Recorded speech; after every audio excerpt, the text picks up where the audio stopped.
Hi guys, my name is iPhong and welcome back to Katawa Shoujo's The Visual Novels. In the previous episode, I said that I will try the It Doesn't Matter choice of cameras. I changed my mind, I'm going to do it on cameras. Because what I did before the recording is just I do the same things as the previous episode. Being supportive to Rin and asking the teacher, is that why you're being supportive to Rin? And we're back here, and I sped runs before starting the recordings by just pressing space and left mouse click, keep spamming them and getting there, because in the previous episode I didn't save, and I really want to see what is going to happen. Don't worry, I'm going to go with a different route anyway, and yeah, I really want to see what happened if I choose It Doesn't Matter. So what happened is I touched Rin's, waking her up, and she got startled. She overworked, and it's not okay, and we had an argument. And to lead the bad endings, I pressure her by telling her, then explain. And then I realized that yeah, she disliked me and tell me to get out, and nothing happened next. So it turns out my first run I want to understand her, and later on again I pressure her anyway, but in a different place. It's the same dialogue box, and I really want to understand Rin, but yeah, that great argument, yeah. But yeah, in a different place. So Rin tells me to get out, and yeah, I think it makes sense. It caused the bad ending. If I pressure her like right now in the ateliers, and yeah, I want to understand her choice. Like later, still fight anyway, but in Hisao's room, and Rin tells me to get out, and I can argue back that it was my room anyway. So there's no point on you telling me to get out. You have to get out. So yeah, guys, I really want to see what happened if I tell her it doesn't matter. But before that, I have to give you warnings, just in case something terrible is going to happen. Katawa Shoujo's The Visual Novels was created by For Lip Studios, and it's a multi-ending visual novels, and there's going to be bad ending, and I don't know what the outcome of the endings is. Maybe later on, I don't know what the outcomes of choosing It Doesn't Matters. And yeah, if you have a weak heart condition or not living thoughts or depression, please make sure that your mental is 100% fully prepared before watching these videos, okay? I don't want any one of you guys and girls harm yourself. I don't want any one of you guys and girls do that, okay? Alright. So it doesn't really matter whether I understand you or not. I just want to know. I can't. She is like a stone wall. I just can't reach her to Rin. It's impossible for me. Fine, I don't care. You wanted to change, you wanted to destroy yourself, you want this exhibition more than anything, right? Yes. Okay, then do it. Okay, so this is the same dialogue box for I want to understand you. She doesn't respond or even show acknowledgement of understanding. I'm grinding my teeth together. I'm frustrated beyond anything I thought possible. I want to grab Rin's shoulders and shake her until she comes to her senses. I look at her in that moment. I know that with crystal clear, suddenly that there is nothing I can do for Rin. None of the words I know would reach her, but still. I think that for whatever reason, you think it's important that you go this way all the way to the end, even if it's not healthy for you on many different levels. But I have nothing to do with it. I can't accept being treated like this and not understand the reason for it. I'm finished here. Is that going to lead to bad ending? Because it's like the same thing as Dan explained. So what's the point of having that choice unlocked? The full weight of what I said sing in the silent distance between us. Rin doesn't show any reaction or even blink her eyes. She just stares at or through me quietly. That's fine. Her voice is perfectly calm, emotionless, like an announcement that the 7:30 train will be 7 minutes late. With those words, Rin made her choice and I make mine. Either of us has secretly wanted to change her mind. It's too late for that. I take a hard long look at Rin, hoping that it conveys my feelings. Without knowing whether it does or not, I leave the atelier for the last time, feeling empty and anxious like so many times before.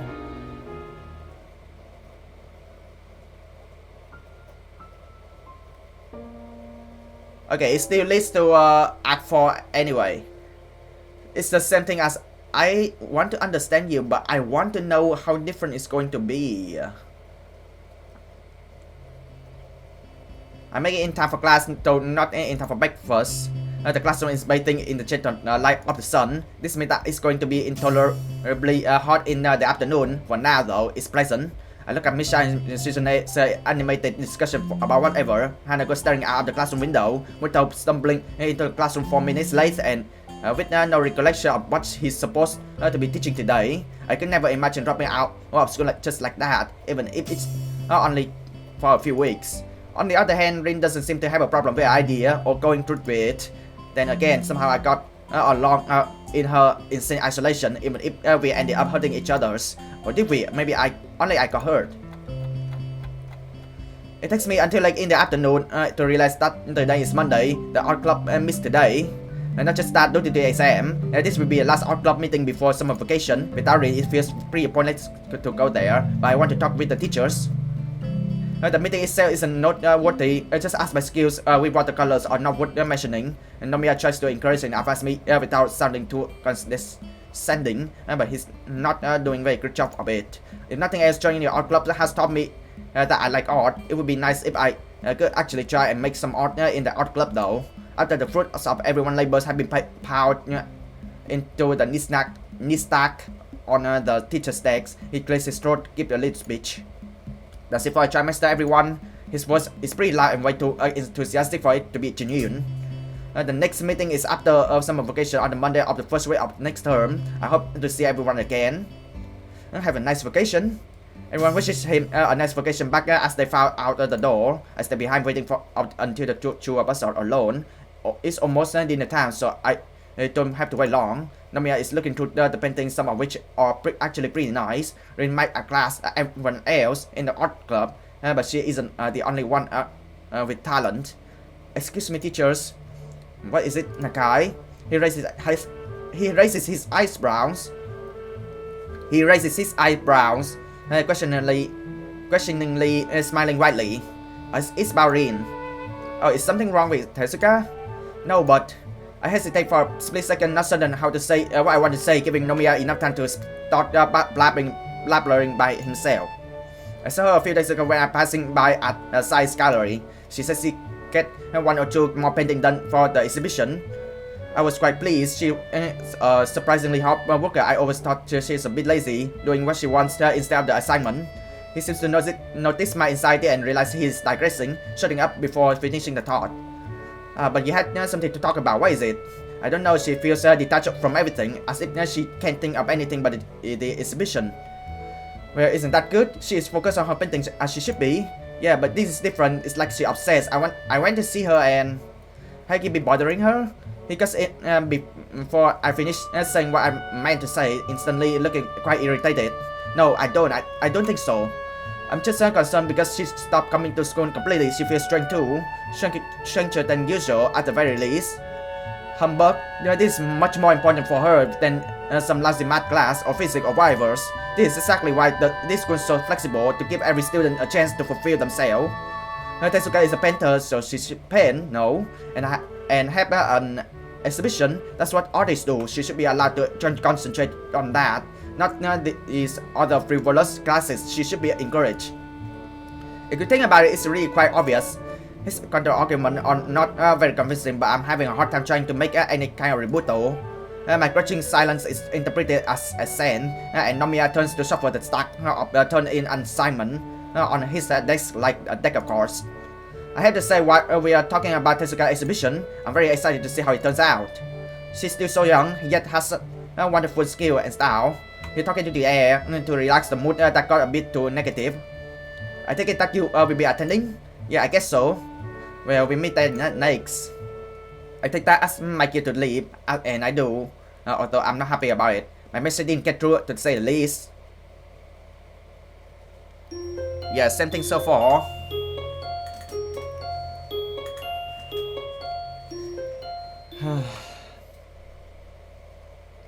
Okay. Let's see how my main character reaction. Is he angry about it? The day after that, all the missed opportunity and things I should have said come crashing down on me. There's nothing left to do afterward but brood. Second, I began to feel anxious. I stopped doubting my doubt and it feels stupid, especially since I still can't think about anything else than Rin. The Japanese exam and world history exam, great. And the thing I hate most about her is that she can make me feel this awful even though I should be focusing on entirely different stuff right now. For the math exam, if we have math exam, because how it goes, I don't care. Fifth day, Nomiya asked me again if I will attend the exhibition opening. I can't say no to him, even though I seriously want to. I just don't want to discuss with him anything Rin related, so it's just better to take a path of least resistance. And on the 6th day, Rin comes to my room. Let's see what's going to happen. Is this any different on I want to understand you, or it doesn't matter? On the 6th day, the day before the exhibition opening, I find Rin standing in the hallways in front of my room when I return to the dorm after dinners. What are you doing here? My tone is angrier than I intended. Oh, you're still angry. God dang it. A little disappointed that I was unable to restrain myself, but it can be helped. Rin just stand there, like she just happened to coincidentally be standing around here where she has no business being. The way she reacts so coolly to everything annoys me now. This is not good. It's been 6 days and the sight of her has me boiling. She hasn't even opened her mouth yet. Finish painting? Shouldn't you be at the gallery preparing? They said no. I guess the gallery owner the start part then, getting the painting frame hung on the wall and whatnot. So why are you here? Felt like it. They said, oh, the stupid pattern emerged again, me asking her question to which she replies with the answers that don't answer anything, because it's the only other way we can converse. Apart from me listening to her blabbering about whatever, which isn't really a conversation. Is it a play? Are there some unseen rules that we have unknowingly set ourselves into dictating the rules of engagement whenever we see each other, inevitably leading to us hurting each other? Her nonchalant answers accompanied by even more nonchalant strokes leave me none the wiser. I guess I should be happy that the exhibition preparations are complete. When I walk into my room, I hear her footsteps following me in. Yes, she follows me to my room, but yeah, it would be rude if I kick her out, right? I didn't invite her in, I would ask her to leave. She claims my bed without asking permission, making me wish that I had taken the tap to make it before I left in the morning, then stand up again as though she sat on hot coals. I have laid against the single corner of my desktop that is cluttered with stuff to rest my legs at least a little bit. Rin spends a few moments glancing curiously around my room. It makes me realize that she has never seen it before. For a moment, she actually looks like she's concentrating, trying to get everything. This must be an iPhone detail that makes her an artist. Since the room is small, she quickly runs out of things to look at, but nothing else transpires, allowing the uncomfortable silence to take over the atmosphere. The mood is chilly to say the least, and both of us are on guard, waiting for the other to make the first move. Of course, Rin could play this game forever, so it has to be me. So I give up because she never tried to open a conversation, and because it seems that she wanted to say something and I wanted to get it over with. Why else would she be here if she didn't want to talk? I don't know what to say myself. I want to be angry but can't bring myself to yell at her or anything. My voice catches her attention and she tries to search for words as well, but it seems that she is not entirely certain as to why she's here either. And so Rin simply takes a few steps to closer the distance between us and rises on the tip of the toe to even out the height difference. it was a bad idea. Maybe you should forget about it and I will too. It's a reflex and almost as an afterthought the words no yes and maybe simultaneously surfaced inside my mind. My hand is between her lips and mine. Avoid that, I raise her to guard against something. Her breath feels warm against my fingers. The scent of her skin lingers about the mysterious indescribable this sensation that captures me and draw my eyes deep into her. The look in her eyes is surprise, quizzical as to why the impertinent hand prevented her advance. Her eyes are really big and glistening with moisture and staring right into my own with a soft gaze that I'm having a hard time to match. Her raised half open mouth makes her look even more confused, although the sensual way her lips are aching and signaling something completely different. Please, I need you. You need me for what? Just make it clear, okay? The words comes to her throat. The words comes from her throat as a coarse whisper made only for me by passing her tongue and teeth without giving them any chance to interrupt. They sobered me in an instant, and I clumsily flinched back to get a little bit of distance between us, painfully scraping against my desk in the process. Maybe it's her choice of words, maybe the way she says it, but something in it puts me off. Something is wrong, something is terribly wrong again. Needs me for what? All the unpleasant feelings emerge again, and I feel my heartbeat suddenly increasing at least tenfold. Green eyes go out of focus and back again as her body relaxes from its tense state, and she stands upright again. I don't think I was thinking about anything. Why don't you draw patterns in that dust on your night tables? There is the word for that kind of thing, but I can't remember. Her remark also threw me off track, and I glanced over her shoulders at the small table next to my bed, but I can't see anything from this distance. So she needs me for nothing specific.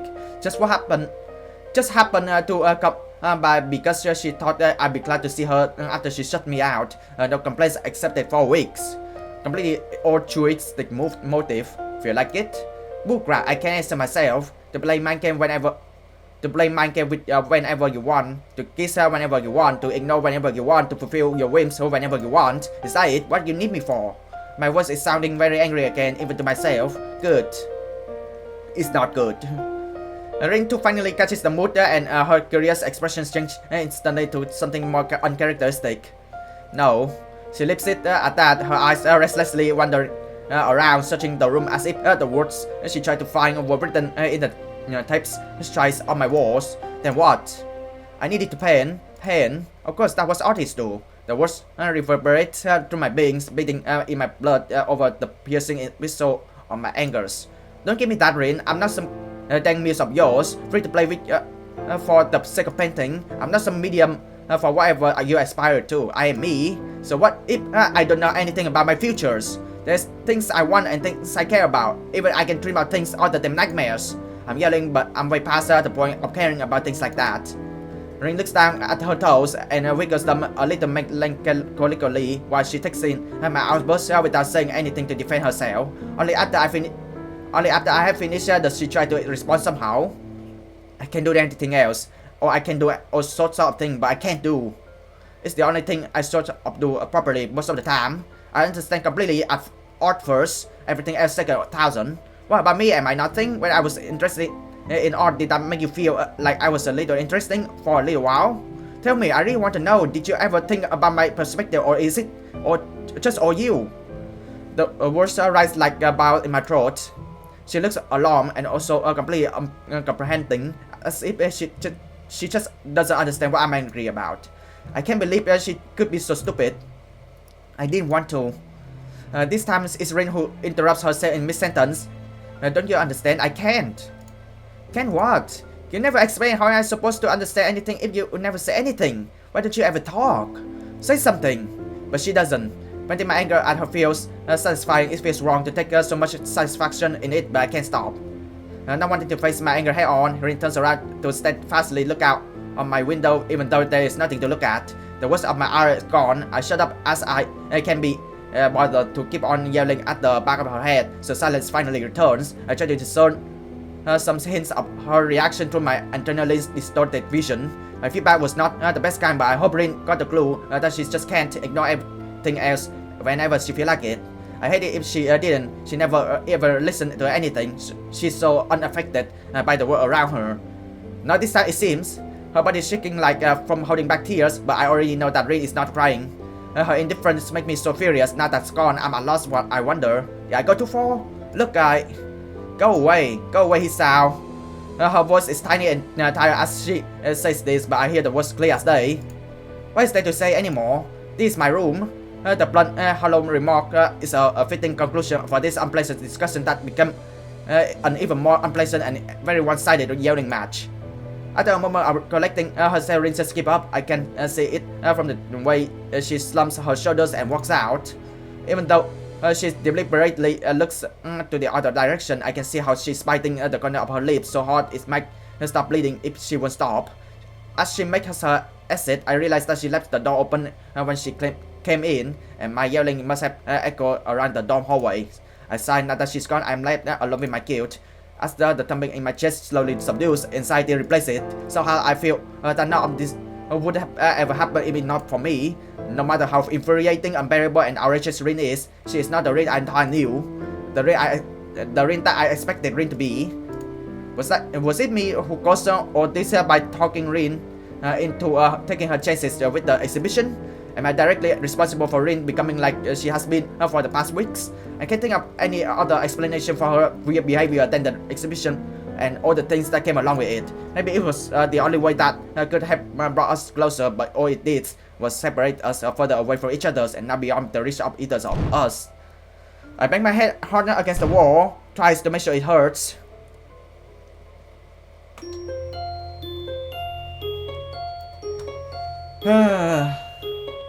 Yeah, it's the same things that I want to understand you, Joyce.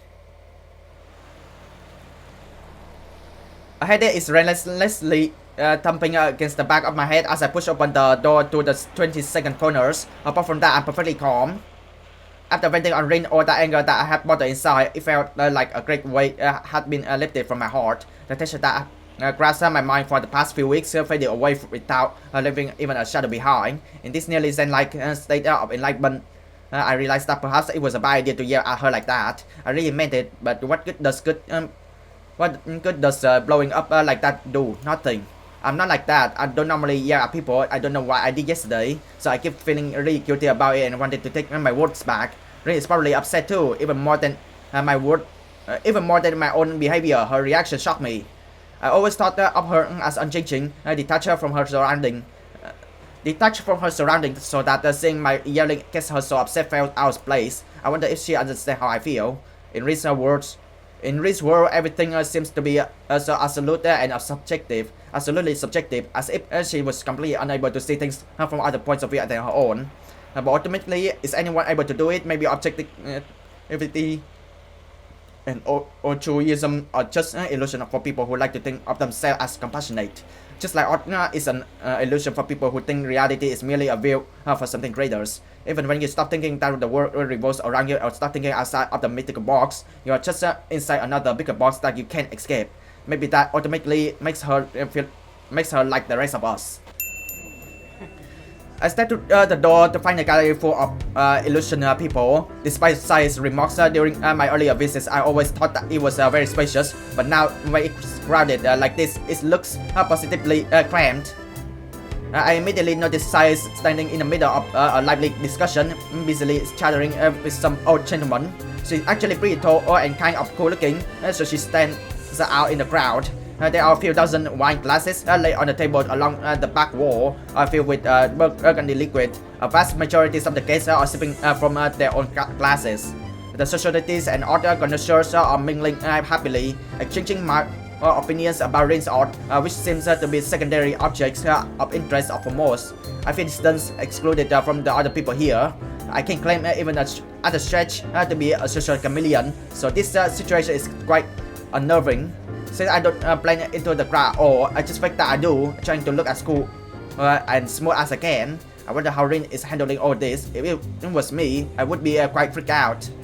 Throwing the anxiety aside, I try to carefully navigate through the crowd, stealing pics at the frame painting now hanging on the walls. Rin's exhibition takes about half of the gallery wall space, and some paintings are less familiar than others, but I recognize most of them. So I've seen being created at the club meetings after all, or remember from the time when Rin was choosing her portfolio. I know that a couple of the unfinished painting of frame and on the wall as well. Maybe that's why they call coincidental art. Even Rin's failures, if you can call them that, becomes a exhibit of her skill, quite paradoxical. She herself is nowhere to be seen, which is strange because even though it's crowded, the gallery is pretty small. It's fine, so up. I don't know how to face her after yesterday. Maybe I shouldn't have even come. But I promised various people, Rin included, that I would. So, then it sounds like I do the things I do because some kind of instinctual properness compels me to, not because it would be sensible or not. I sneak closer to the side to wait for a look in the conversation so I can check her up too. Even though her voice is almost completely buried under the general background noise, I hear bits and pieces of her talking about Rin. Yes, she is a high schooler at the local school, even though she's graduating next year. I'm sure various art schools would be interested in. I thought it would be interesting to have an exhibition of someone who is still in early stages of development. It's so strange. It's like Rin is some kind of mini celebrity, even though this is nothing but a small exhibition openings at a small art gallery of a small town. In fact, there is a friend of mine from. It's Hisao. My eavesdropping is interrupted by a familiar voice and a familiar slap to the back. I don't need to guess the source of either, even without turning around. Hi, Amy. Hi, are you like a representative of the art clubs or something? I don't see anyone else from the school here. I don't know really. I guess I am. If that's the case. What about you? What about me? You didn't think I'm interested in art? Is that it, Hisao? No, that's not why. Well, maybe a little if you put it that way. I mean, even though you hang out with Rin, I never heard you talk about art with her. So, Amy hops and looks around her, looking discontented. It's true, I don't care at all, but she came to my track and meet, so I thought it's only fair to return the favors. She leans closer, trying to look confidential, but only managing to look conspiring. Do you get art? No, I don't at all. My emphasizing handshakes draws giggles and cheery handshakes of her own out of Amy. Me neither. Hey, let's go talk with Rin. I bet you haven't yet, because I haven't either. Come on. Before she has a chance to forcefully drag me to Rin, Nomiya appears behind her with Rin in his towel. She's not dressed for the occasion, instead opting for the usual school uniforms and unkempt hair. Maybe her natural looks is what suits her the best. Hello teacher, hi Rin. On face, Amy greets the teacher cheerfully, causing him to turn around and look down confusedly. Who are you? I'm Amy from school, class 3-4, don't you remember? She looks possibly shocked at the prospect that there could be a person who doesn't know her. Oh, sorry, you're in the same class? You're in the same class as Tessica is, right? Yeah. You have to pardon me, I have trouble remembering students who don't take art. Don't mind. Hi, Rin. Hello. Congratulations for your super cool art thing. I'm sure you'll be a big hit. She throws her arm into the air for boisterous emphasis, almost hitting me in the face. And look, Hisao came too. Rin doesn't look at me, nor does she greet me. Congratulations, Rin. She keeps averting her gaze, pointedly looking at her sandals. Oblivious to the tension between us and ignorance of what happened yesterday, Amy keeps on blabbering about this and that to an unresponsive Rin. I guess she used to not getting much out of her at times. Before long, Nomiya and Sai turns to Rin, introducing her. Expecting it, I catch the second of confusion when the guests see her arms. Sai is lucky on the boat and briefly explain about our school. Doubtful face quickly changed the curious. Would you mind telling us something about your art? I thought the development is quite easily noticeable. What do you do? What do you think of the difference between the oldest and more current works? It's quite rare for someone so young to dabble into abstraction. It would have been interesting to see how you look, how you work, how you look. Remember, Rin doesn't have arms and Amy doesn't have legs. She had prosthetic leg. Or definitely, I assume you use your feet. Must have been a great trouble to learn it. You should be proud. With you pursuing a career as an artist after school, she is bombarded with so many questions she can't even hope to answer all of them. Maybe that's for the best. Rin tends to talk nonsense more than occasionally. So where do you get your idea? That's the fault. I mean, few words. Rin keeps us stumbling with her words, looking more and more vexed by the expectant inquiries. Everyone is waiting for her to say something, but she looks like a cat got her tongue. Each question piling up, just asked to her distressed. I fail to hear the question that is probable one too many. It's like the stolen. And she collapsed. Rin just freezes for long seconds until she falls on her knees, hitting the floor ungracefully like a sack of potatoes. Are you alright? I don't know. Tezuka, what's wrong, girls? I don't know what's wrong. A terrible silence falls upon the people gathered around Rin. Everyone is petrified, not knowing how to react to her sudden seizures or something. She breathes with deep, trembling gaps as if she was running out of air, staring ahead of herself with hollow eyes. Seeing that nobody does anything, I force myself to step into Rin and lift her up from the floor, letting her lean against me to keep standing. Would you like some fresh air? Okay, let's go outside for a bit. I don't even wait for her to answer before grasping her shoulder and pulling her past the stunned-looking Nomiya, Sai, Emi, and Guest. Excuse us. The good evening breeze hits my face at the door. I let go of Rin and she leans against the stone walls, trying to catch her breath. Are you alright? I couldn't say anything. Rin is still not looking at me, so I look away too. The street lights and colors, neon signs twist my vision into a blur of near blindness, forcing me to look back. At least she talks, even if she's not directing her words to me. What did you want to say? Maybe both of us can imagine that we are talking to an invisible friend. I don't know. Something that would have meant something. The silence lasts for a long time. I don't feel comfortable being alone with Rin. I'm not good at imagining things that don't exist too, or that things that exist don't. We should go back in. The guest size invited are in there. They probably want to meet you and talk with you. You know, ask you questions and stuff about those paintings you worked so hard for. I don't want them to ask me questions like that. I can never say right things. What do you want then? That someone wouldn't have to ask questions from me. So it's the same choice. So my first run chose the first choice, but aren't you happy people are interested in your paintings? And she came back to the art galleries and she feel more comfortable and confident to explain her artworks. And then she has the opportunity to go to the good university in Tokyo. And it's a neutral ending because Rin and Hisao has to be separated. And I know the graduation times is the saddest time of the school life. It's the saddest time of all of our life. Because remember, school life is so precious. If you mess it up, you mess up the whole life. And I'm not gonna lie, if you're still at school, don't mess up your school life, okay? Because it's so precious. It's a moment when you're making memories with your classmates. And who knows? If you have a chance to go to the arcade, you have a chance to make memories there with lots of friends outside school too. It's still school life, right? But you also make friends with people who are also already done with school, and having people sharing each other opinions about it. But if you are still at school and you have your classmates that share your same interests, going to the arcade, don't add it up, okay? Your school life is so precious.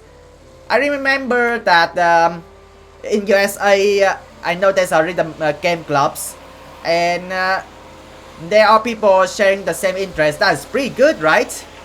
And yeah, I don't know if in Vietnam have rhythm game clubs at all, but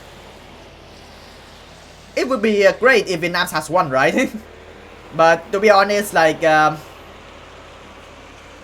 school, there are classmates.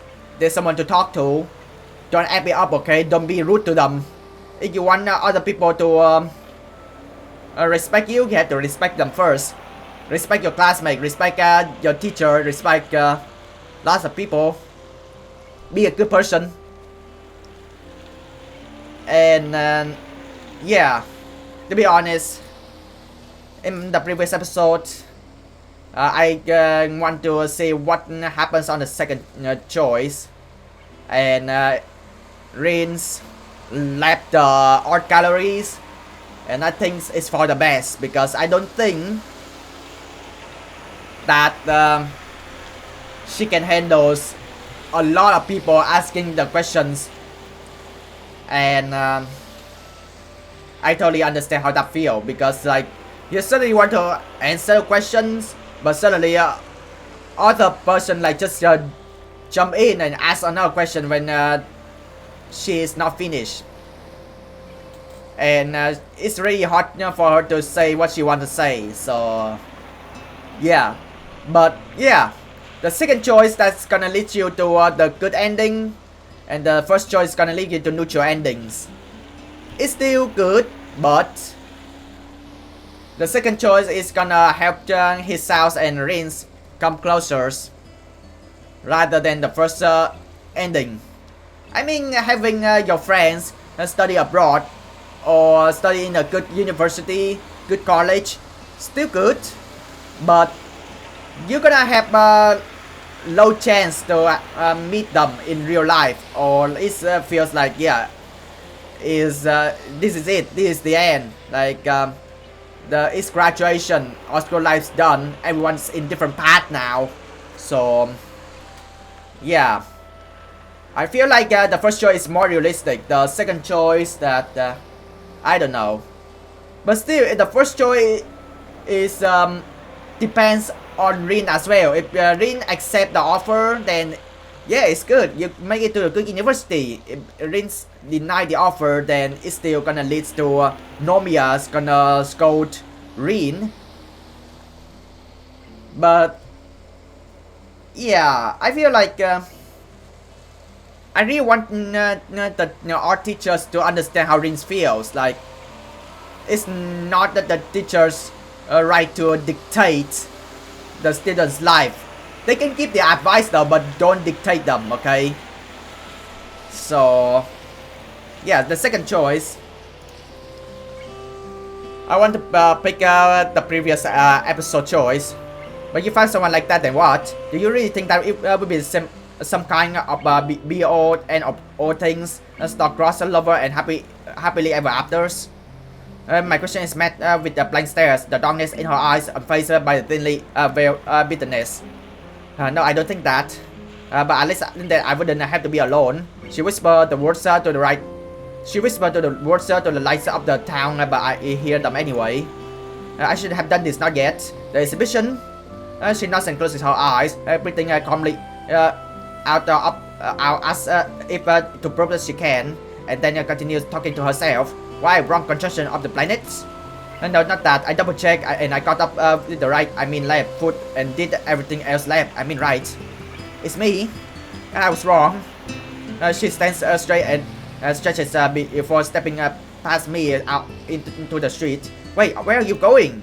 She stops on her track and turns around, looking at me quizzically. School, I'm leaving. What? Why? Because I want to be me. Rin walks up, leaving me behind, utterly confused. Rin, but something she said really touched me, or maybe it was the way she said it. Maybe it was the fact that she said it. I want to say something back to her before I forget this feeling again.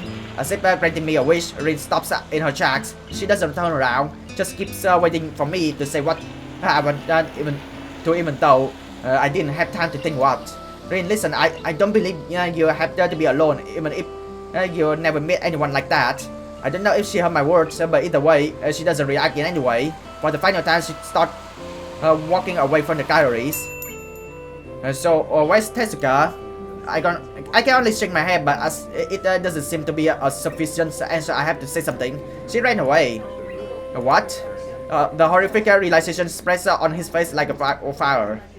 This is a fiasco, catastrophe. What is that girl thinking? The most important event of her life, and she just runs off. And you, why didn't you stop her? I'm going to hold you personally responsible. Sai interrupts him, holding her hands up calmingly. It's good she intervened. The teacher was starting to get a few weird looks from the nearby guests. And now, she's probably just has a stage fright. I don't know her as well as you people do, but I get the image that she is somewhat peculiar. This kind of thing can happen. It'll be fine. I expect that she suddenly became ill. The guests will surely understand. But look around you. Everyone seems to be rather happy with their free wine and chit chat. The guests will be fine, but we are missing the opportunity here. The guests will be fine, but we are missing on opportunities here. Networking, making contacts and acquaintance. As the adult keeps arguing about something that can be helped, and tucks my sleeve and to get my attention. She doesn't look very happy either.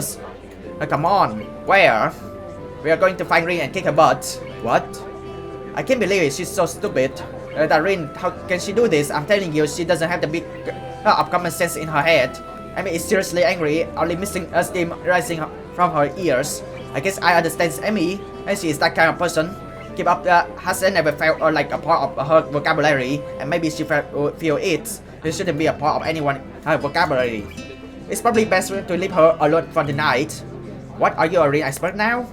She takes a firm stance and puts her hand on her lip. Put her hands on her hips, not her lips. Confrontationally. It's like she wants to pick a fight with me too. No, I don't think that's even possible in the first place. I just don't think kicking her butt would do her any good. My melancholic remarks surprisingly works as Amy slumps her shoulders a little in size. I know that, you do. The last time I did that, it changed nothing. The ride back to school is an empty late night, bus is silent. Both of us keeps staring at the lights flashing past the windows without saying a word. The nightly grounds are quiet, lit only by the one moon and a yellow lamp post. We sit organized in front of my dormitory. Amy reflexively clenches her fist, compares me to ensure that she won't assault Rin the moment I let her out of my sight. Promise me not to go scold her. She looks up at me, her eyes again flaring with anger that I match with as comic a stare as I can. It's only easy to face an angry woman if you're not the target of her eyes. After a minute of the mismatch staring contest, she sighs and shakes her head in defeat. You are too nice, Hisao. Did you know that? Hisao smiled, talking the corners of her mouth as she said that, and she seems a lot more relaxed. What a sudden change of mood, and maybe she was angry. Maybe she was as angry as it seemed to begin with. Maybe her mood changed easily. If I was, I would have let you have your way. Does that mean you're only nice to Rin? Both of us hiding our concerns and behind empty jokes, but at least it puts me in a good mood. Amy waggles her eyebrow, so we are half amused smirk. Trying to push my buttons, not gonna work. No, it just means I'm not nice only to you. Hey, good night, Amy. Don't assault Rin, okay? Yeah, I really like it when there are more choices that give you more chance to get the good endings, rather than the bad endings. The last day before summer vacation is running slowly. Science is the final exam of trimester, and then we were free. The collective yearning for liberty is almost palpable in the classroom, even though the weather seems a tad cloudy. It might rain today, who knows? I already finished the test because it was pretty easy, so I'm doing lazily on the flip side of the paper, waiting for Muto to go time. It also prevents Michelle from trying to convertly look at my answer over my shoulders. She might fool the attentive teachers, but I can tell that she's trying to look. I guess it's her best bet at passing the test. Doesn't make me feel any mercy though, so I just ignore her and look around me. It's quiet. The only sign in the classroom are quiet shuffling of papers and Muto's constant coughing. It makes my awareness of the surroundings slowly drips to the back stage of consciousness, giving room to other things. Vacation, huh? Some people will stay at school even over the holidays. Some will go back to their families. I don't know what to do. I should go buy a train ticket for my trip back home, but I can't bring myself to do it. I bet I'm going to get a call from home again. Mom's going to pester me about when I'm coming back, and I'm not going to know what's the answers. This is really lousy in the current state of things with Rin. It feels like I can just bail out of here and pretend we are truth. And now she has other problem of her own. I thought that the exhibition opening would give her a breather, but I was sorely mistaken. The ticker just seems to be ticking. A sharp knock on the door interrupts the quiet but frantic mood of the last 15 minutes of the exams. Come in. And the art teacher comes to ask me where Rin is. The opening door reveals the art teacher who stepped in with his jacket swirling around him as to in a gust of wind. He glances at Muto, who glances back at him. A front spread simultaneously on both of their faces as the men measure each other's with their gazes. Excuse me, could I borrow Mr. Nakao for a moment? Excuse me, Mr. Nomiya, but we are in the middle of the exam here. A chilly atmosphere suddenly spread in the middle of the summer afternoon as the two men tried to stare each other down. This is urgent, and it seems that Tanaka has already finished. Both men turned to look at me, staring at me like a pair of basilisks, trying to pacify a tasty snack. It's true that I've been idle for a good while now, so Nomiya is right, but he seems pissed. Like, would you like to check your answer for more time? Like, I'm not gonna lie, Muto's really care for his students. Unlike Nomiya, all he cares about the students' fame and opportunity to get a good deal. But have you ever thought about how students feels? Have you ever thought about that? With the speaks with an odd intonation, waiting certain words as if trying to send a message. The pressure from the stairs makes me rapidly shake my head, which is apparently interpreted as an answer of some sort. Very well, Nakai, go with Mr. Nomiya, if you please. Take your bags with you and bring your test paper to my desk. You have a nice vacation. You too, teachers.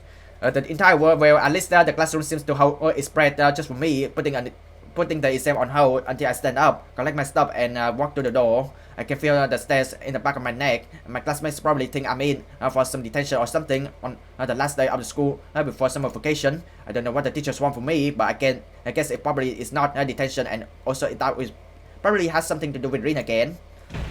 Nomiya doesn't take me anywhere, contenting himself with the hallway as it completely abandoned. Do you know where Tezuka is? So she tried to avoid the teachers for the course properly. I wonder if she realized that she can't avoid dealing with this indefinitely. I have no idea. I have no idea. You have probably asked her in her home room next door. Of course I have. I have searched every nook and cranny of this plastic school and the girls' dorm. You are the last one to see her since yesterday, and you are her friends. Work with me here, aren't you worried? I am, but I don't know what I could do. Rin did something incomprehensible yesterday, even for her. She seems really confused. Maybe she just wants some time to think. Then I got a feeling that she had second thoughts about having that exhibition or something. She really didn't explain what was wrong. What second thoughts? I don't know. Just got that feeling. I'm being a little dishonest with the teachers, but this is not something I should be meddling with. He came to me. Yes, why? Maybe he thinks I'm some kind of confident of Rin, but I don't think I can have it. That matters.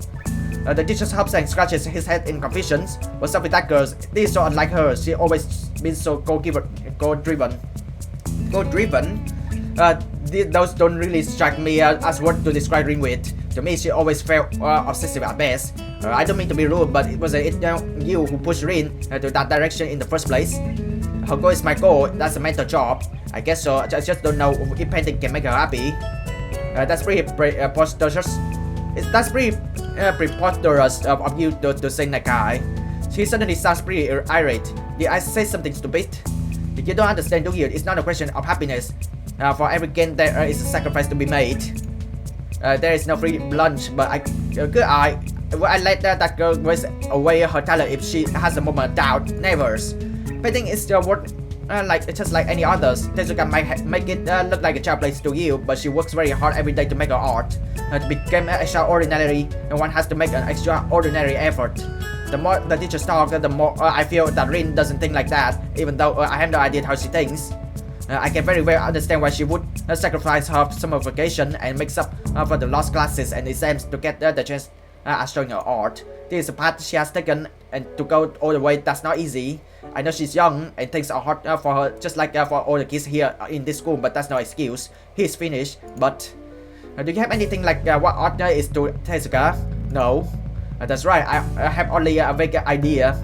I have only a vague idea of my future, no goal to shoot for, no dreams to blindly reach for. I joined the art club is just of something I could be interested in, to get inspired by. Yeah, I find something like that. All I found in the end was Rin. Now I don't have the passion like that. Then you can understand. His flat statement allows no counter argument, but she might not understand even herself. Still, I carry on arguing. I will spite it for nothing else. How could she not? She's been at it so hard for the past few weeks that she put off even coming to school, not to say anything about attending class. Don't be ridiculous. I don't think I'm being ridiculous, but as I have no rebuttal, Nomiya seems to consider this one his win. At At any rate, the opening was quite successful despite Tezuka hardly showing up. Many people were interested in her work, and One Piece was even sold for a reasonable price. Well, that's nice, isn't it? Guess it's fantastic news. I hope that Tezuka would come to her senses when she heard about it there. But he starts and takes off his glasses, cleaning them against his jacket before putting them on his nose again. At any rate, I should be going. This is the master to be settled with Saya and everyone. If you see Tezuka, please ask her to come see me. Otherwise, have a nice vacation. Thanks. Don't worry, you can see her soon. After he has disappeared around the corner, I wonder where Rin could really be. It feels like she has not one, but at least half a dozen of these secret spaces. I balance between the desire to solve this tangle and to drop it for good. The disused classroom is just a few feet away. What to do? As I push open the door, only the shadows greets me from the inside. Hey there! She's standing in the middle of the sunlit room, peering through the glass of the curtain out or into the yards. Like so often before, she doesn't start to jump. Just calmly waits for me to make the first move. It's as if she's trying to become a permanent part of the furniture. The teacher is looking for you. A blank look over her shoulders is all I get, accompanied by a cryptic expression on her face. Are you looking for me too? Now I already found you, didn't I? Did you?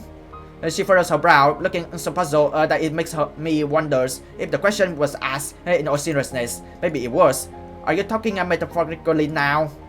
Do you mean like eels, caves, and dark stormy nights? I'm back at talking like that. The abruptly ended greeting gives me the chance to close the door behind me and sit down on the dust-covered desktop. Rina is standing, but at least she turns around. I soon wish he didn't though, so oppressive is her expectant stare. This is her place, and I'm an intruder, although a tolerated one. And despite that, she still waits for me to say something. If I only knew that. The sunlit silence presses me towards the decision. I came here without really thinking what I would do, apart from delivering Nomiya's short message in case Rin was here. She was, and now I don't know what else I want to say, what else I should say. I hover between two options for a moment. Rin being troubled me too. It's a surprising revelation, almost as big as realizing that she's really as trouble was. Nothing I can do would probably help, and I might be partially to blame too. Does it mean I should just wash my hand off her? Didn't think so. So what's wrong? Nothing. She starts to turn away again, as if trying to physically exit a conversation she doesn't want to have. Rin, stop trying to touch me or I leave. Okay. Do you want me to leave? Are you still angry? It took us, or was it only me, 10 seconds to swap the conversation into this. I wish if we could erase the past, or failing that, forget all about it. I wish for that more than once in the last few months. Yeah, I wish for that more than once in the last few months, not a few seconds though. Let's put that aside for the time being, alright? If you say so, I do, so what's wrong? Say Nomiya were not too happy that you just ran off yesterday. You let them in quite a pinch. And I suppose the teacher wants some kind of an explanation. It seems like you just threw out everything you have worked for, and I don't get why. Did I make a mistake? My reprimanding and her flat answer go so much against the usual expectation and presumed interaction that it might just as well be somebody else talking. Neither of us is like we used to be. The distinct constricting feeling I get every time I look at Rin nowadays seems to be mirrored in her own behaviors. I hate things that go irreparably wrong. Ever since February, I hating them. What can I say? Her question is trailed by a compelling quizzical stare that makes me sigh and frown. Conversation nobody wants to have or the worst. I don't know, I mean, it's not the end of the world, but it's probably was pretty stupid. She responds with a sigh of her own, although hers not nearly as heavy as mine was. I just couldn't do it, but why was wrong? A pause of her brow, a quiet voice. Let it be, Hisao. I don't think I can really explain it in the way that would make sense. Yeah, Rin doesn't want to have this conversation either, that may have been for the better, but how rare of her to admit that she has some kind of limit. I always thought Rin was all but ignorant of her tendencies to get distracted, so much that she inadvertently obfuscates everything she says. You never explain anything in the way that would make sense. Nobody else has ever asked me to. I guess that's how it is, but I always want to wanted to make sense of you, to find out who you are. I still want to get you see. I know you can't, but I do. Is that why I keep this up? It pains you as much as it pains me. It's unlikely to be of any use to either. We did things and said things that can be undone. It's as if you and me being close to each other just hurts us both, but we still deliberately keep doing it. Isn't that silly? Even now I can see how you force yourself to respond, even though you owe me nothing. Even if it's hard to talk about things like this. Why? Why is it that you paint? Because I don't know what else I could do. It's like this feeling that there is no choice. That is the only possibility. Like when there are only watermelon flavored popsicle left in the store, but you need to eat a popsicle. Her poor metaphor aside, she didn't really answer anything. If possible, this makes even less sense than not knowing. But if you don't want to paint, not like that, you had to come to this school even though you probably didn't want to have a heart attack. She pauses, frowning as if something in what she said didn't please her. At least I think you wouldn't. Her careful follow-up is followed in turn by another shorter pause with another smaller frown. Would you like to have a heart attack? No, I wouldn't, and I didn't want to. But you are doing fine, aren't you? Or are you still sad about it? Rain's questions makes me realize that I haven't really thought about my illness for weeks. Aside from checking down my medication every day, there has been no need to concern myself with my broken heart, which I'm only thankful for, really.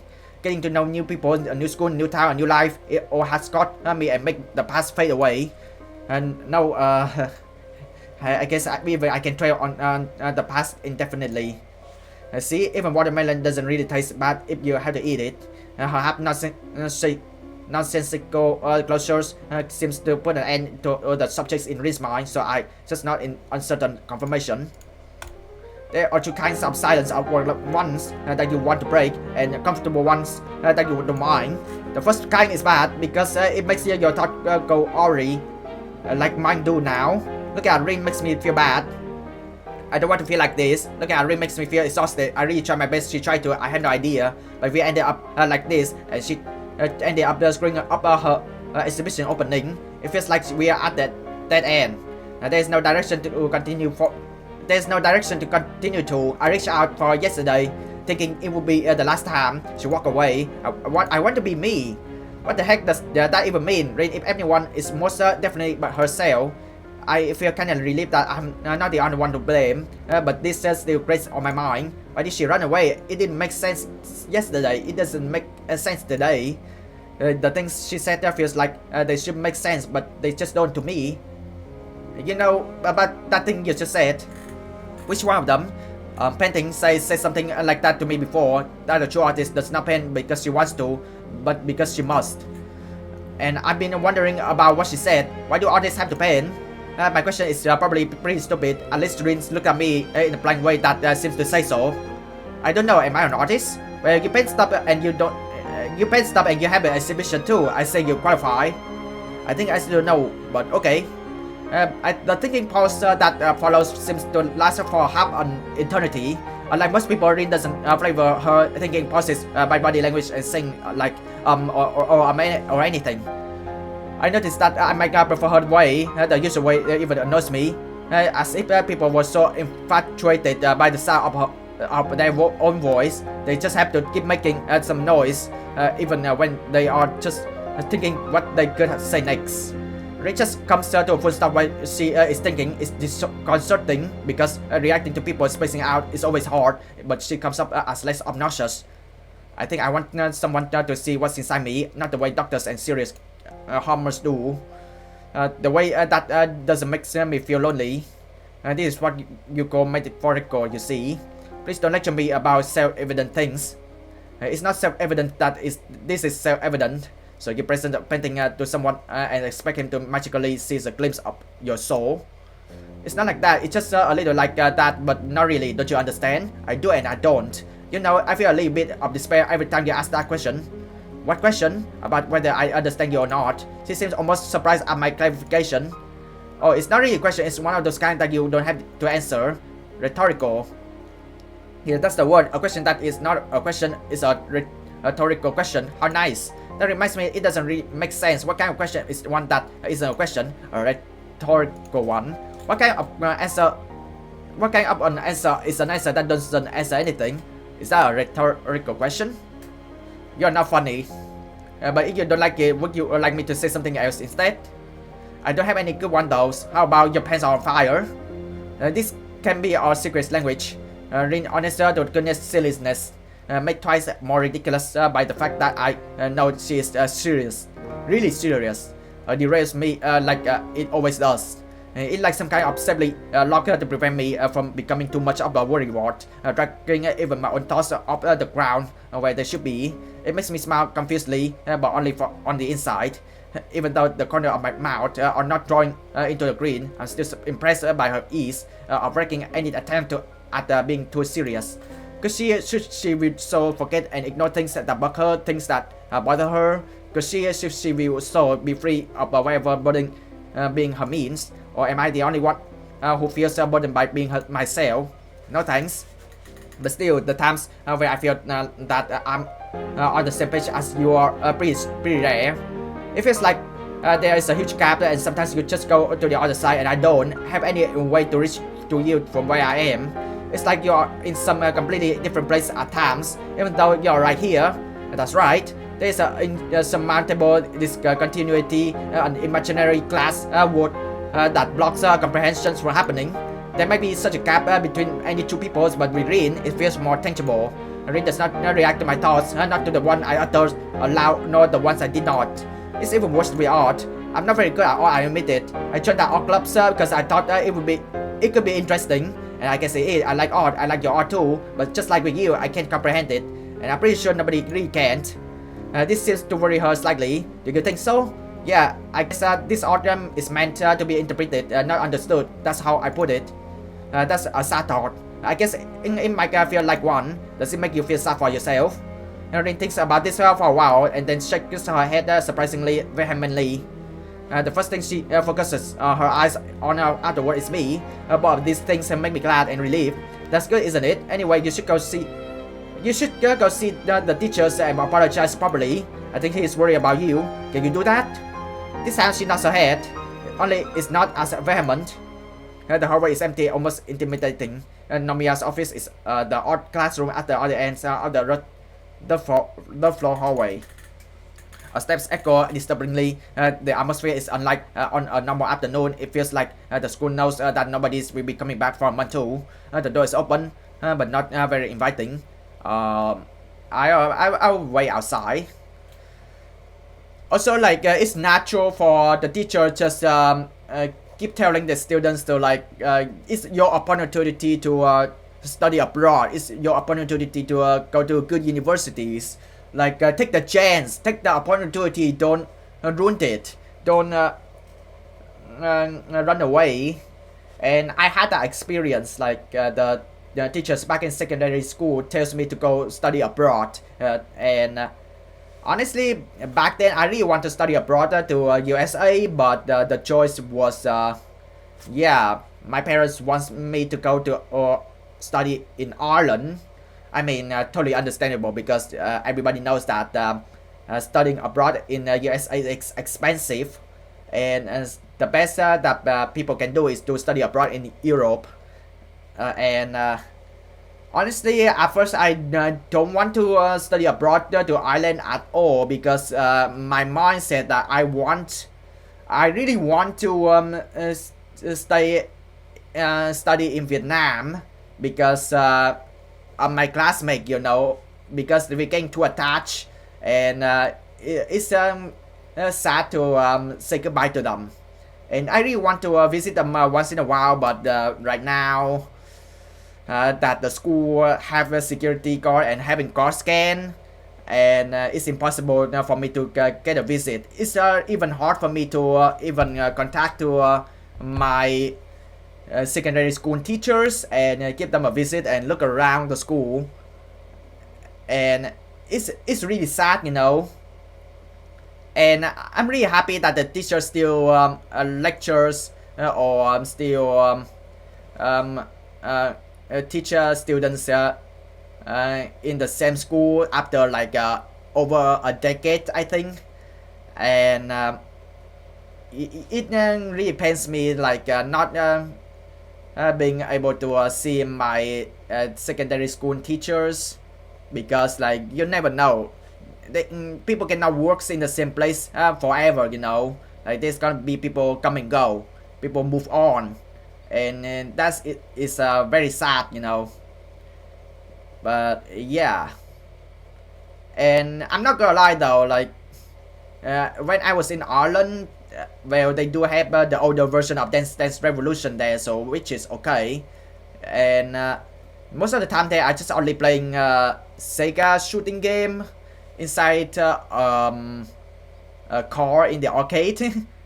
And that's the only thing that I find it fun there, and I grind the games. That's the best I can do there.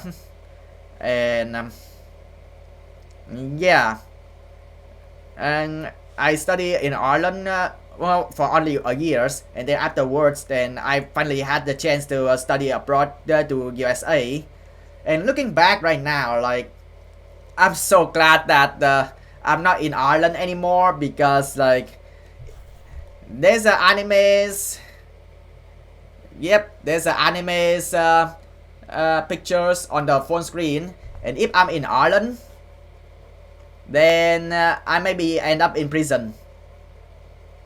And I'm not gonna lie though, I really like the characters named Yuki Seo from alias Sometimes Higher Feelings in Russians, and that anime was responsible. Yeah, studios Dogakobo was responsible for animating the animes, and it's unfortunate that the second season got delayed to be released after GTA 6. But I don't know. Everyone hopes that the GTA 6 not being delayed again, because it's been delayed so many times now. But yeah, I mean, if they want the animes to be in good quality, then you do you. Studio Dogakobos, you do your own things. Make sure that the audience likes the animes, no bad animation, storylines and good, and character designs gonna make people GOON. Yeah. And nothing barely noticeably strikes in without stopping, and naturally without knocking. Maybe that's why it takes a few seconds before I hear the teacher's voice from inside. There you are. Hello. A conflict arises. Should I stay here or go somewhere else? Also, I'm not gonna lie. I'm very angry that the 9th Crunchyroll Anime Award didn't nominate alias Sometimes Her Feeling in Russian.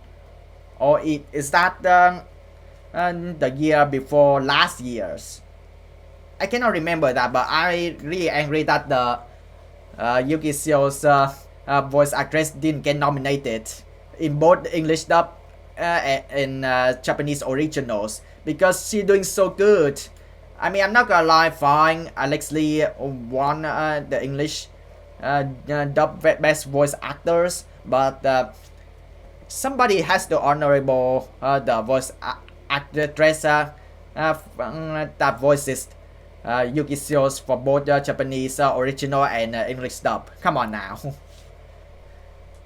A conflict arises. Should I stay here or go somewhere else? I'm not sure if I even want to eavesdrop on them. May not lose to curiosity, and so I stay close enough to listen in. Also, next week is the voting stage of Crunchyroll's Anime Awards, the 10 years. So I don't know the nominees, they haven't announced it yet, but hopefully, please, more nomination, okay? 6 is not enough. No more nomination. Like for example, 10 nominations. Having 6 nominations in each category is not enough. There should be 10 or 20 nominations in each category. Please, alright? Because there are so many animes coming out in 1 year, and Crunchyroll's only put 6 anime in each category, and there's gonna be animes in multiple categories, and it feels rigged, you know. Everybody knows that Crunchyroll's Anime Award is just for entertainment purposes. It's not legit, it's all rigged. But my god. Many lose to curiosity, and so I stay close enough to listening. The voices echo in the hallways, but no matters. There is nobody around except for me. Dear girls, were you thinking? Living like that on the big night? I didn't say anything. Compared to Nomiya's scolding tone, Rin sounds awfully quiet and withdrawn. Her voice seems to drown under his. I have to say I'm very disappointed in you, Tezuka. It was no good at all. Never mind all the things I did for you, but what about Sai? What about all the guests who wanted to meet you? There was nobody, even Hisao. You have embarrassed us very badly, Tezuka. Reputation is what counts. Surely you know that? It's alright, I don't need it. Don't need? What do you think you know? Sometimes like celebrities or like artists, they want to leave midway, you know, because sometimes the meet up, the paparazzi,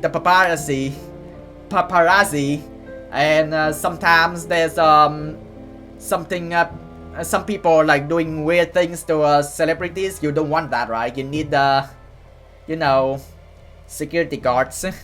Especially Rins is disabled right now. She has no arms to defend herself. So sometimes like when a lot of people like dumping questions to Rin, that is way too much for her. So she has every right to leave because she just want to be human. At the end of the day, we are all human, okay? Even celebrities, they are human at the end of the day. Same things like esport gamers, they are humans at the end of the day. So yeah.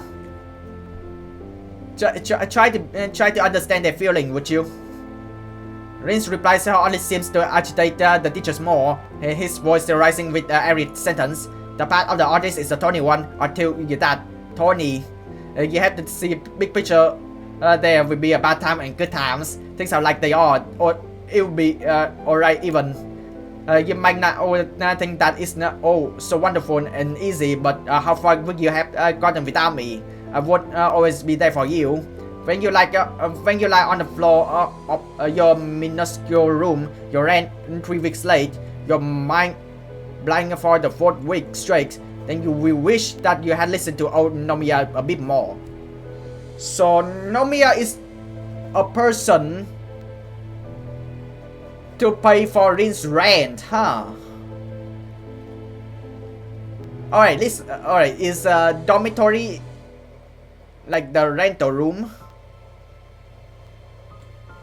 I think that makes sense. But okay, art teachers, you do maybe you pay the rent for the girls' dormitories for Rin, but at the same time, think about how Rin feels. Okay, it's the same thing. It's the same things from my parents pay for the rental room right here.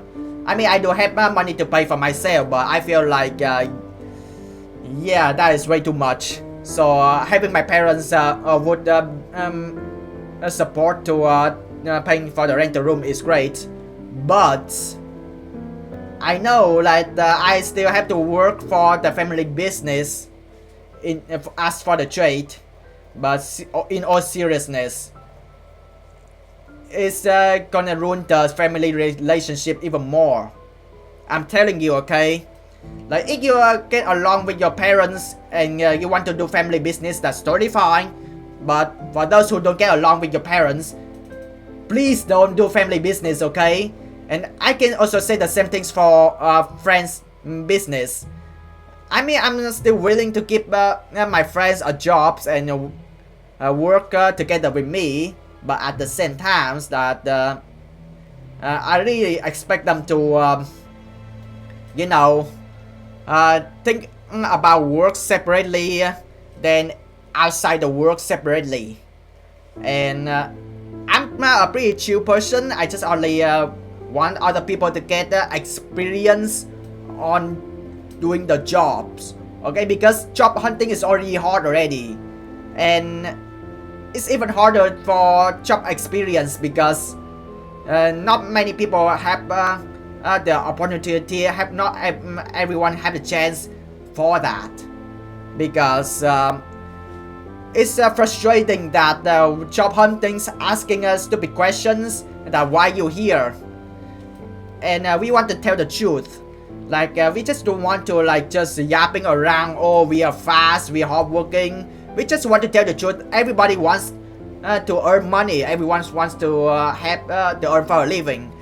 Having a job interview, job huntings, I feel like a good interview is to having people talking each others about when you will be available for the jobs.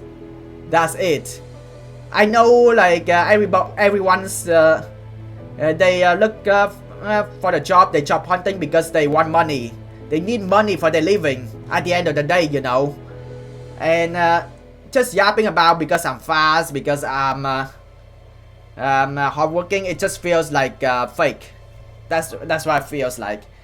Like, I'm not gonna lie though, in our minds, everyone has to think about the balance on passion. And yeah, money is there obviously, but the passion has to be there. Like in real life, to be honest, I don't care how much I earn from my family business. I don't care about how many monies I get every single 2 weeks or months, because I don't feel money is happiness for me. I feel like the passion, I feel like meeting friends, I feel like doing something that I truly enjoy is what feels like I'm living. It's what I feels like staying alive. And working is, I feel like I passing away while staying alive. That's what people feels like. It feels like selling your souls to other people to control, and it's not right at all. There's no freedom about it. I just want to be me. I just want to feel the freedom. I'm doing the things that I feel is right. Okay? Like, come on now. Everybody knows that making mango sushi is a terrible idea. Well, some people, well, it suits your taste, but I try to taste it. It's the first time I spit out the sushi, you know. The mango sushi sucks. It's sour. It doesn't... you don't taste the feeling at all. You don't taste the other elements of the sushi like seaweed or rice. The sourness of the fruit gonna punch you in the face, and you can not taste sushi anymore. It's that bad. Alright, I cannot say the same for the fruit pizzas like pineapple pizzas or kiwi pizza. I don't know, but yeah, I would rather to eat the food or make a food that follows the cultures instead of bastardize it, you know. Yeah, a lot of people would think that, oh, it's elevation as time goes on. People want to be creative, but I feel like, oh, it's a way backward, you know. It's not evolving. When you lie on the floor in up in your minuscule room, you rent 3 weeks late, you're lying for the 4th week straight, then you will wish that you had listened to your Nomiya a bit more when you keep measuring how the shadow of your chairs have become longer over the spring, because that's all your lethargy allows. Maybe that's when you will start caring about your career. That doesn't matter. Your resolve is not enough. I'm not a resolve person. You're not a resolve person. Then tell me why? Why? Why did we go through all this trouble if it amounts to a mosquito crap? Oh dear, the teacher's blew a fuse. Him yelling at Rin makes me feel bystander guilt. If I had gone with her, maybe he wouldn't have gotten so angry. If I had not let her run away, he wouldn't have gotten angry in the first place. I still go and save her. I don't think I can. I was the same. I yelled at Rin too, and I'm feeling all the more embarrassed about it now. I just feel justified to vent my anger at her face just because I felt it was her fault that I was so frustrated. I was no more justified than the teacher is. A terrible silence sets upon the hallway. Rin does not have anything to say to Nomiya, whether she has run out of answer or she knows that arguing would only make him angrier is anyone's guess. The teacher has nothing more to say either, it seems, or maybe he just ran out of breath. For a moment I imagine the two of them just staring at each other, one full of red hot angers and the other full of yes what. I can tell how Rin feels, not before, not now. Teacher seems to expect Rin to say something too, but since she doesn't, he finally continues in a quieter but not less angry voice. What worth is there in doing so much work if the outcome is nothing? Still Rin will not say anything. I'm sorry, I shouldn't have gotten so excited. He does not sound sorry at all, rather his tone is cold and sharp, like he was spitting the words out of his mouth. Is it that I was expecting too much? You're not an audience after all. Yeah, not sorry at all. He storms out the club room and down the stair without noticing me. After he is gone, I peek carefully inside the classroom. Rin is left standing there in front of the teacher's desk. I couldn't say I'm sorry. She says it into the humid air of the classroom, not to me. But since the room won't answer her, I will have to. That was unfair of him. He was angry, but still. I can't decide how to end my sentence. Disdaining the teachers feels like disdaining my own behavior from 2 days ago. Stupid but correct in hindsight. Rin will answer, staying petrified while she stands, so I walk up to her. She stood up for herself in a way I didn't expect that. I can't determine whether it's unbecoming or not, but either way she did. Against me she never did. I sort of wish she had, but maybe I would not feel this bad then. Lately it really seems that I've been wishing for all kinds of things. Rin, go away. Why? What are you saying? You're angry at me. You're angry with me too, right? I thought you were my friends. I thought you was too. Her voice is unlike I ever heard it. It's bit sharp like needles, and she keeps staring pointedly at her toes. I don't think it's about that. He wanted you to be something you're not, and I take a deep breath and finally catch her eyes in my own, blocking her gaze. I'm sorry, I wanted us to be something else too, more than friends. Maybe that's why I couldn't contain myself and become so frustrated, just like the teachers did. What more? There's nothing more to me than me. That's all I am. I don't understand that. But the answer should be obvious, right? I'd rather Rin to be Rin. I'd rather you to be yourself. And don't let the teachers dictate your futures. Okay? I remember myself thinking of the purpose of friendships, to put up everything and anything to be there for your friends. Yeah, I failed as a friend, thinking it could be a stepping stone for something else. Maybe because of those thoughts, I didn't manage to put up with things to keep it together. As outrageous as Rin is and was, I shouldn't have let myself get caught into that. Especially when I started feeling the way I did towards her. So did I fail? That's what her eyes seems to ask. I'm sorry, Rin. I might not be able to be your friend. I don't think I could be able to be a good friend to you. I said these things because they are true, and not because one of us would like to hear them. But there is something that must be said. The finality of my words creates a shaking silence. But what could either of us after that? And why? Why does all of this happen? People are doing things I don't ask for and don't want, and everyone keeps getting angry at me. I have no idea what is going on anymore, and I can't stop feeling like I want to run away from everything. She shuts her eyes tight and freaks out deeply calmly. When the eyelids open, all I can see is dark green desperation. I have no idea what's wrong with me. In her frenetic outburst stupefies me for a moment, and for a heartbeat we just gaze into each other's face. Seeing her confused eyes desperately looking for answers from mine only makes me sad, because I know I have none. I don't know either, but you know, you just said the things are not right nor wrong. They just are. You either accept them, work to change them, or give up. It's not that I hate you or that the teachers Nomiya does. I just think that I am a kind of person who gives up when he feels he can go on. And even if you hate it, this is how things are. I'm saying pretty cruel things, but I can't stop myself. The words keep rolling off my tongue with slow, hard, suddenly. I can see them hitting Rin almost like physical blows. As the redness gather into the corner of her eyes, they are still white with the shock of rejection. As the tears start raining down her pale cheek. As the tears start raining down her pale cheeks, she does nothing to stop them. As they fall down on the floor one by one, she stands still, staring at me with a gaze full of hollow disbelief. But reality catches up. Rin slumps forward as if she was deflating and buries her face as deep in my shirt as she can. Rin is heavy and fed the light when I support her weight. She doesn't really sob a ball, just leans against me, letting her tears burst through my shirt into the skin underneath, and I let her, bringing my hands around her shoulders in a clumsy hug that does not good to comfort her. I can feel Rin's vertebrae against my fingertips, like hard and jagged reminders of how messed up things are. Her slim shoulders quivering against my palms is a pitiable sight, and the hopelessness of being part of the cause for Rin's sadness keeps straining my heart. To make a crush is the most despicable things to do, even Rin, especially Rin.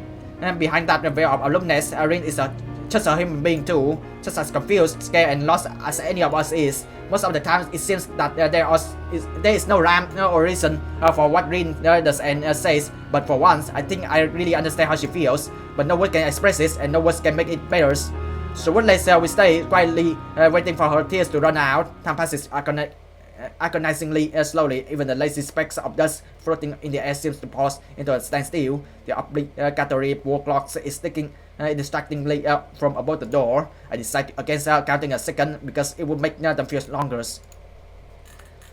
Eventually, Rin stirs a little and still smothering herself against my chest, musters into my shirt. Let me be here for a while.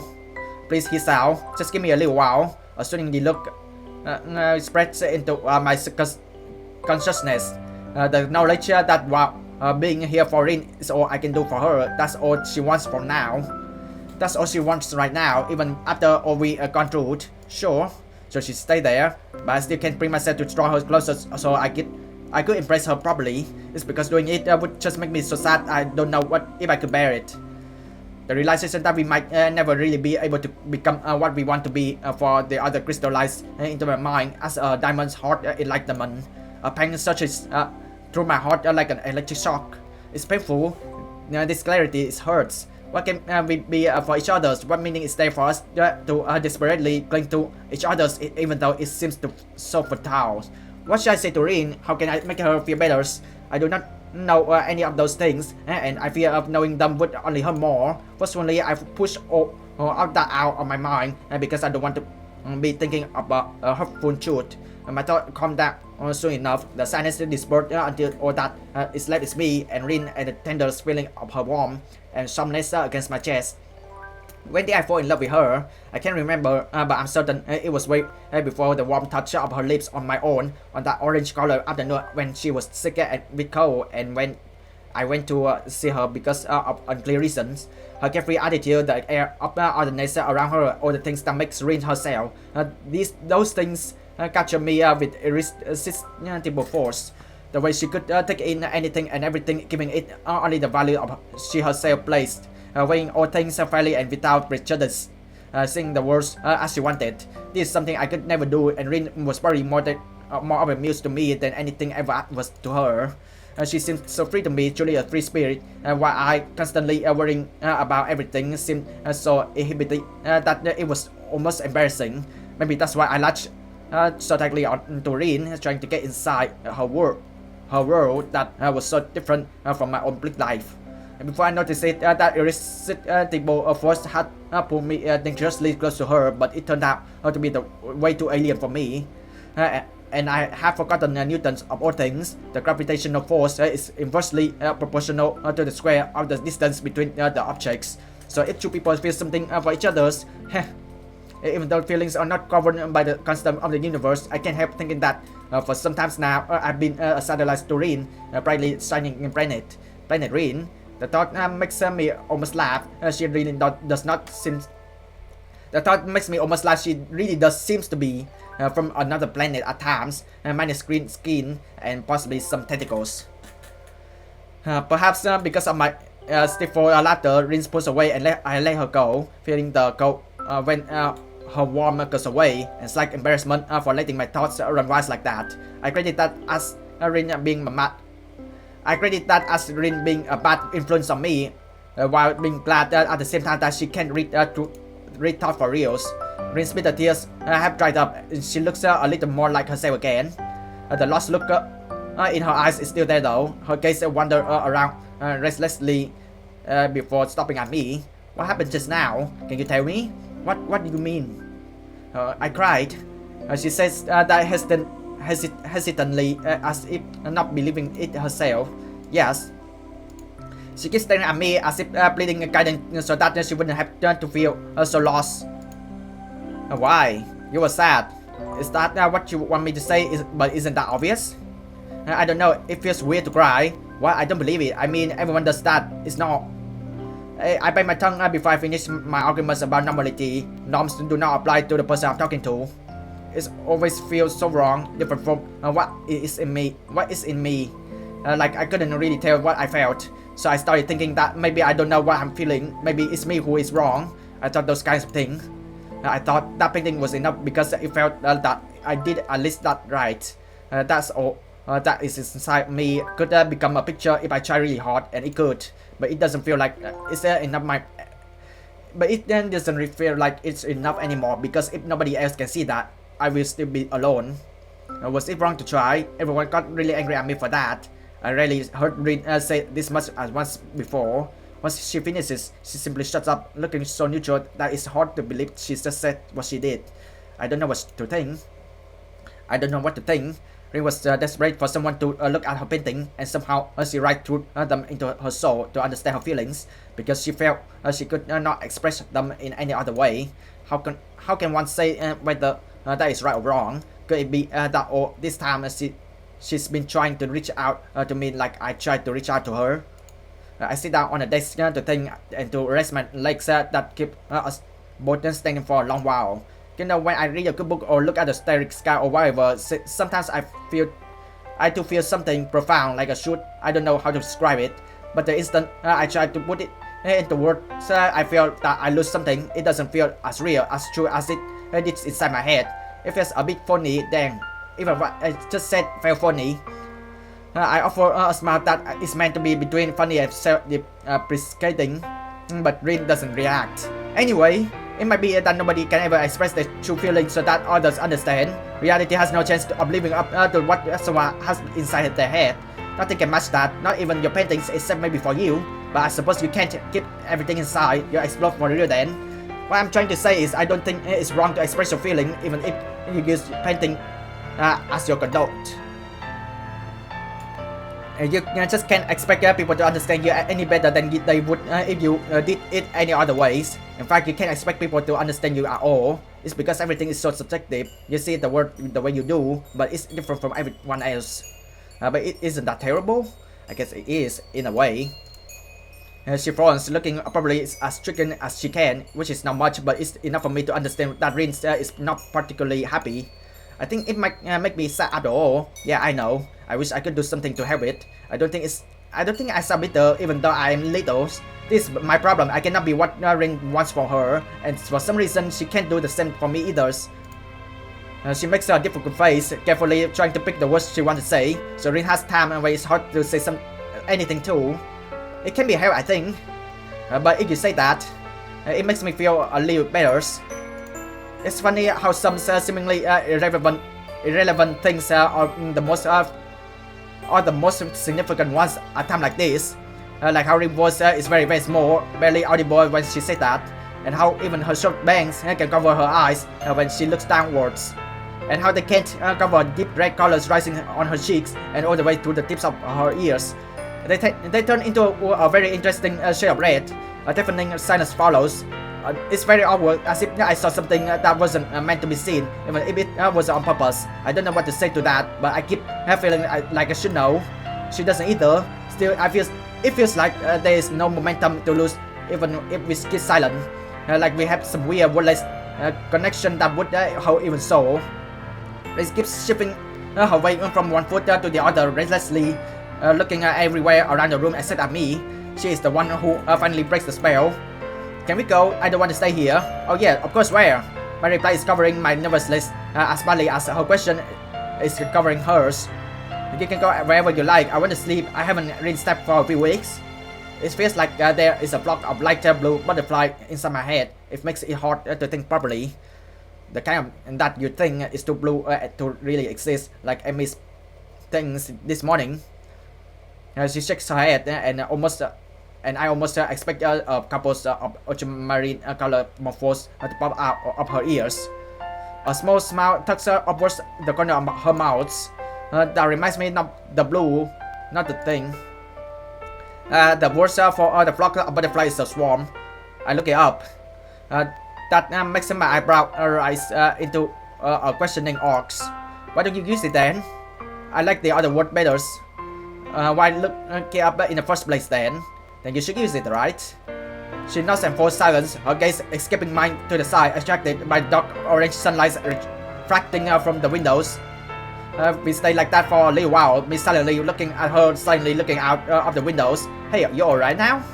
She glances at me from the corner of her eyes, looking wistful again. The sunlight's reflection doesn't betray any more of her inner feelings. I need to think about that. I want to continue this conversation, grasping at those shore that she finally revealed to even exist. But Rin is looking out of the window so absent-mindedly that I know she won't be responsive in any ways that would make sense. It's like some kind of defensive mechanism of her to avoid being sensible. Her mind is like a butterfly in itself, always fluttering somewhere away whenever it stirs. Just when I thought I could see behind her veil, she jumps out of my reach again. Maybe that's just how Rin is. Maybe that's something I should accept. Maybe that's something I should just accept to get some peace of mind. Okay. I walk you back to the dorm then. Thanks. Really? The empty hallways of the school devoid of its students feel very lonely. Less than 1 hour after the summer vacation began, the building seems to be deserted, and that intrudes on the stillness of the hallway or footsteps. The change is sudden, but it shows how the building is just empty shells passing away without its students and teachers. It's as though the school has become a private world for only the two of us, a desolate place filled with silence and chalk dust. I think I have to change. She says it out loud. She says it out of the blue while we walk down the staircase from the third floor, still managing to feel like she is mirroring what I was thinking just before. As I said in the previous episode, I don't think Rin needs to change. I think if she wants to change, then sure, she can try. But I feel like everyone should do what they think they right, you know. Everyone should do something that they think is right, because there's no right answer, there's no wrong answers. Everyone has different opinions, and everyone should respect each other's opinions. Don't be toxic to each other's, okay? That's what people must do sometimes. Yeah, like, to be honest, it's not nice to dictate what other people do, and you cannot force other people to do what you want them to do. So just let them to do what they think is right for them, and yeah, it's their life. It's not your life at the end of the day, you know. And that's the last thing we say to each other at that day, even though there would be so much to talk about, and even those words drawn in the all-encompassing silence, disappearing into the stagnant air as if they were never said. Yeah.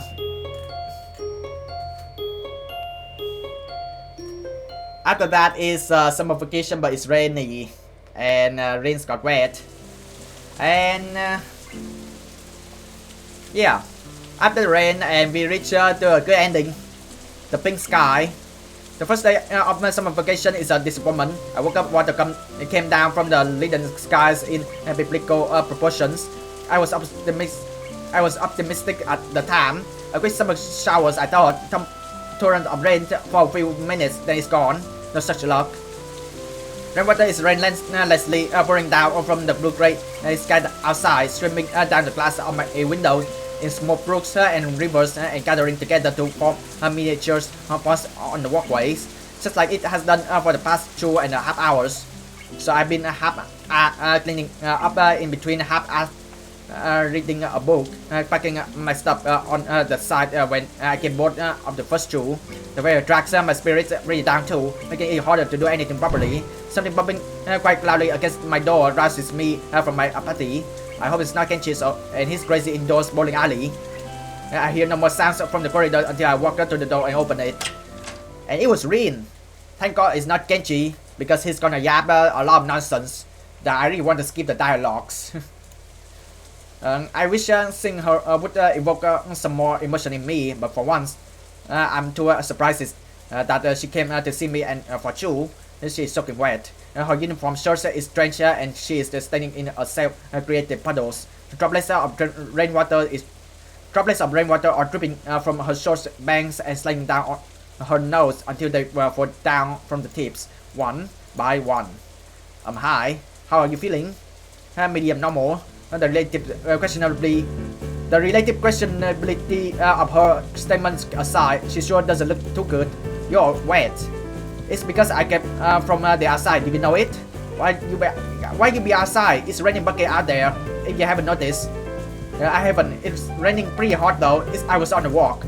Is this what you call wallowing in self-pity? Do you think I'm pitiful? No, I'm implied that you think you are. I'm not, and rain is not a sad thing. Don't you ever walk in the rain? I do, but only with proper equipment like an umbrella. You just need to imagine you have a blue umbrella with white stripes. It might be tough when rain is falling on my head. Just imagine others. Yes, she's definitely back to normal. Those half sarcastic, inconsiderate remarks stop really pushing my button even though she doesn't mean it. That vacant space outstairs that always expect more than it gives. It's so very much like her. I may need to come in. I need some help with this water and clothes that I'm wearing. My brain quickly solves this equation and I stumble with my words. A stock display of construct against the rain is going as an invitation.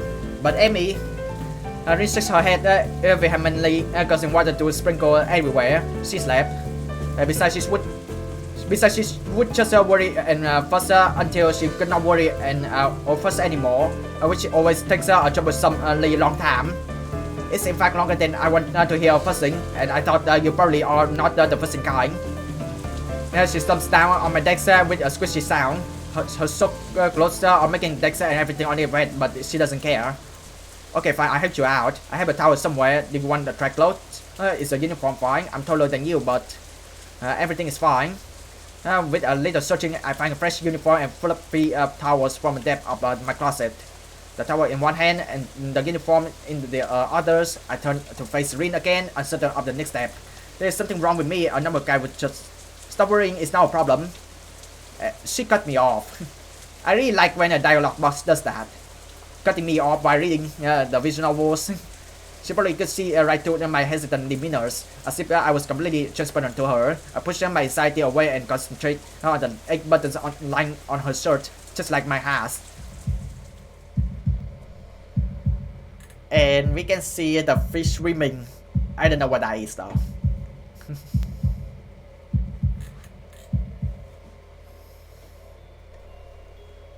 Present.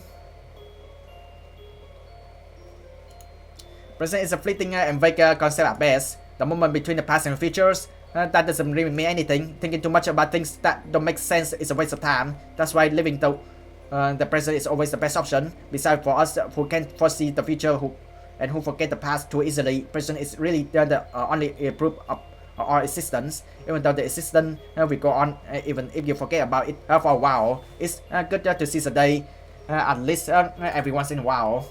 That way you can confirm that you are in fact alive. Can you seize the day? That's the name of the good ending for Tezuka Rin.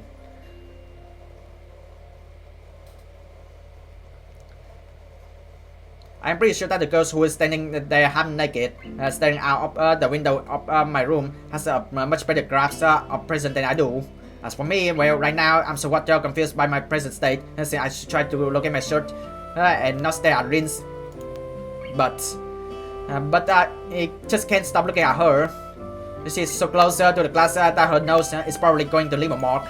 At least her breathing does when it condenses on the rain-cool window glass before quickly disappearing again. My shuffling around to get dressed doesn't arouse. My shuffling around to get dressed doesn't rouse Rin from her contemplation, which is fine really. I don't mind the silence as much as you two. Only after I'm almost finished with buttoning up my shirt does Rin say something still without turning to look at me.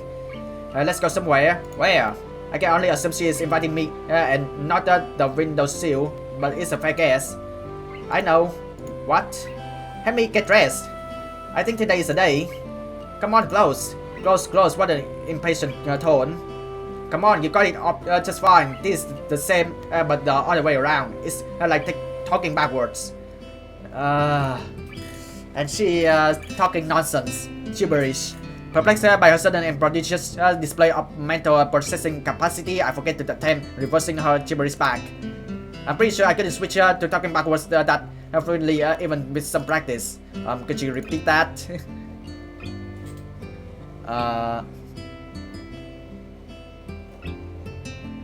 Oh, seems hard, but is easy. Ah, that is in reverse. Okay, I get it now. I'm really glad I read this again. Or else you guys and girls gonna get angry at me for not understanding this. It's reading backwards. S-E-M-S seems hard, but it's easy. Oh, that's smart. Got it, fine. I'll give it a try. Rin launches towards the door, even though her shirt is not even buttoned up all the way yet. Like with little choice, I run after her. As soon as I realized that we are heading for the side entrance leading to the forest, I think I know where Rin wanted to go. Although I couldn't say why if she wanted to go there. Then again, I can't really assume my guess is to be anywhere near correct when Rin is concerned. Not even for a quite generous definition of correct. The forest behind the walls smells of rain. The last raindrops are still dripping from the wet undergrowth into the earth despite the rain being gone for a while already. We stroll along with an unhurried pace that Rin sets, giving me time to take in the calming atmosphere. I think I can hear Rin saying hello to at least 3 different trees while she walks past them, but I ignore it just like the tree do. She leads me to another side path leading up to the hilltops as I guess.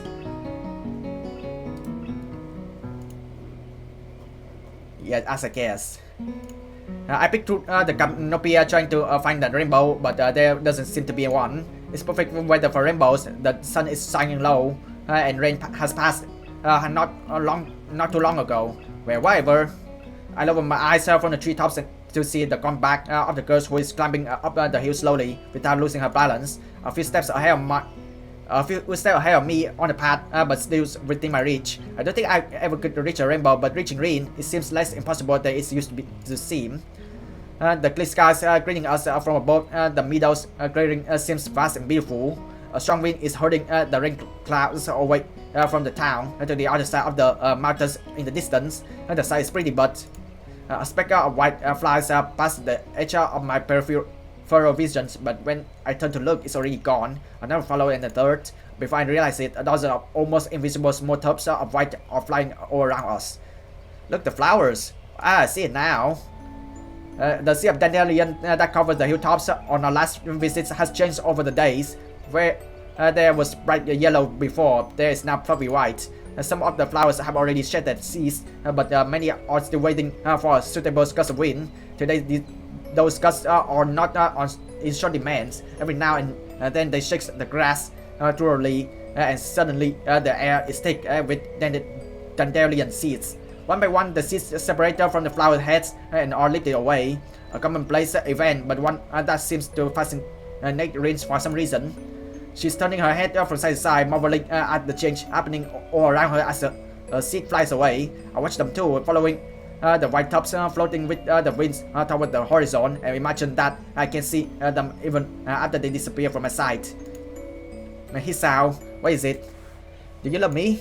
I snap to attention to meet her suddenly very serious face that is not looking only at the flower anymore. What a tough question, asked just like that out of the blue. Still, her bluntness compelled me to answer rapidly. I don't know, maybe I do. Maybe too rapidly. What does that mean? I don't know. Besides, perhaps unhappy with my wishy-washy answer, I would be too. Me neither. I don't think I know much about love. It's fine, isn't it? How should I know? The shrug of her shoulders seemed to say, hesitating to give the firmer answers. She stays silent for only a second too long, but even that second isn't long enough for me to think ahead. I love you. Those 3 words freeze me in a place like a rabbit staring into headlights. But I'm not a rabbit, and I'm just staring into Rin's eyes. That seems far too impassive for what she just let out of her mouth. Rin looks pretty serious though, until she sticks out her tongue, frowns a little, and confuses me even more than her words did. Why does she look so mildly unhappy? Was it a confession of her deepest feeling, a test to see how I would react, a test to see how she would react. It tastes weird. Taste. Yeah, so weird. She laughs, maybe nervously, or so I want to think, but stopped midway when she noticed how strange it was, how strange it sounds. Like I don't know what. I don't think there is a word for this. Rin keeps on talking as though there was no meaning behind her words. Steady and careless, her words are dropping from the same tongue that form the more important ones. A word for accept.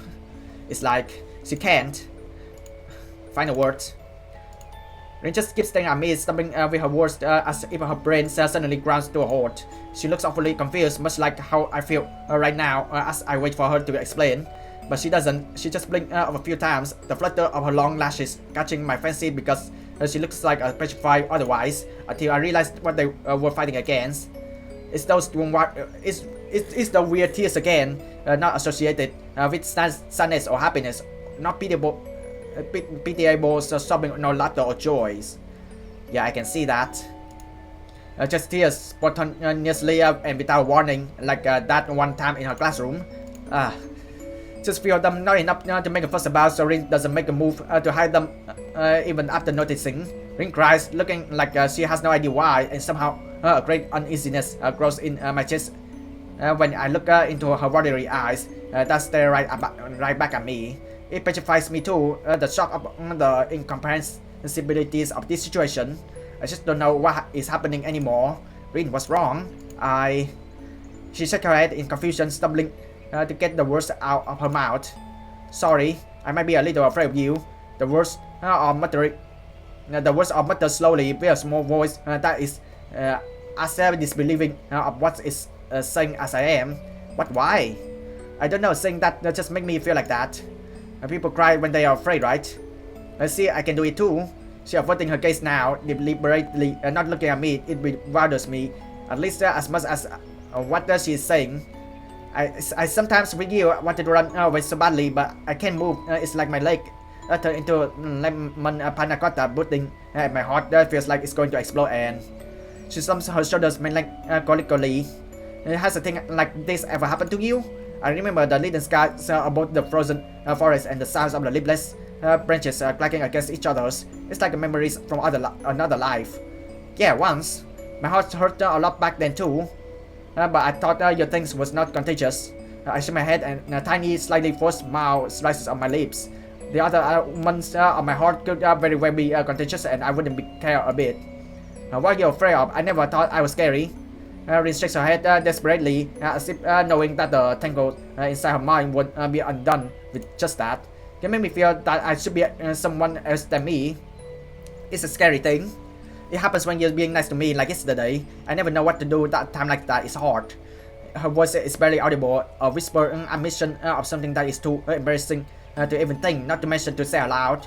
Rin has never been one to be embarrassed, so she does utter it aloud, only timidly as if by instincts. But I want to do something, but I don't know if this me can. For a moment we just stare at each other as if waiting for the other to say something. You're so stupid. Rin's lips taste salty and scared against mine. As I grasp her into an embrace, I feel my heart thumping into my chest painfully. Even though I'm glad that she can say things like that it makes me sad after all. In spirit, her passion, her strength, all those things that I hold dear are the ones I don't want to change. How should I treat them? Where are they headed to? Is that the future irrevocably different from mine? That anxiety will never lose its grip on my heart, but I think I could learn to live with it. Slowly, the pain in my heart passes away out, and it settles into the same rhythm as Rin's. We listen to that for some time. After our lips break apart, it takes a while for either of us to realize that we can say something now. See? You are a really kind person even when you're not. It's the most scariest thing ever. I think that all I was ever afraid of is your kindness. Is it bad even if you're afraid? She thinks about this for a while, furrowing her brow as though this was some kind of hard math problem.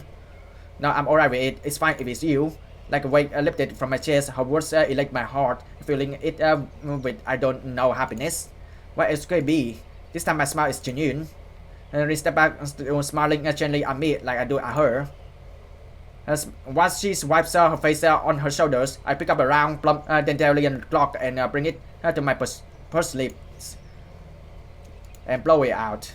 They spread out into the wind that picks them up to carry them to a new home. To think only a few short weeks ago they were so different. This change. Hazel flowers became what they were meant to become, like you said the last time. What about you? Did you become a true artist? Or did you not? Because you ran away?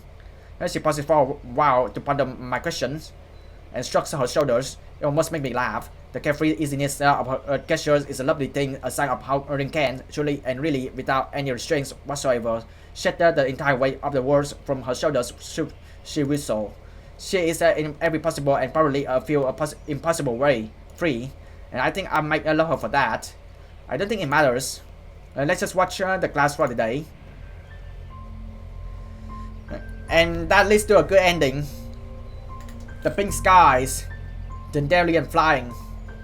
She takes a 5 step to climb on a large rock so she can rise as high as is possible here and stands on tiptoes. When you reach out for the clouds, every inch counts. Sure, let's watch the clouds. It's good to do something that you really want to do every now and then. Yeah, you're probably right. I glance upward at the blue skies opening high above us. It's a deep cerulean vastness that spreads to fill my entire field of vision and beyond.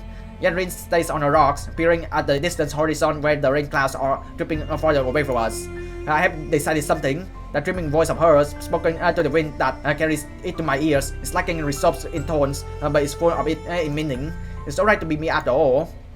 It's alright, her decision always seems to be pretty far out, where I suppose that is an important realization. Coming to terms with oneself, accepting yourself, being fine with what you are, a simple resolution of heart that for some people is overbearingly hard to do, if not possible. I do realize well enough that I might also be one of those people. Rin too. Maybe we are not that different after all. Maybe to accept someone else, you must first accept yourself. That is true. Maybe to accept someone else, you must first accept yourself. Maybe that is a necessary step, which we didn't take until now. I'm looking at her standing on that rock. I believe that she can find whatever she is looking for. So can I. The wind catches her hair and close, and Rin spreads her short arms into an embrace that is so very, very tiny, but as wide as she can ever do. For a moment, it looks like she herself might take flight, and I have to hold myself back to not reach for her shoulders, to not drag her back to me. But this picture is something I can only watch. It's something for me to remember. Rin's lips are flapping freely in the wind, her hair brightly tousled by it, her skin touched by the same sun. Her sleek form that I come to adore is quivering in the cool wind that carries the small white specks past her, each a beginning of the new flowers, or that is engraved inside my heart, like those tiny seeds scattered into the winds. I'm sure that Rin too can take her place in this world without the need to create her own inside of it. Maybe she believes too, and standing as close to heaven as possible, she's giving the world a big hug. To me, it seems like the entire world really could fit there, between those small arms of her, inside of her, or encompassing embrace.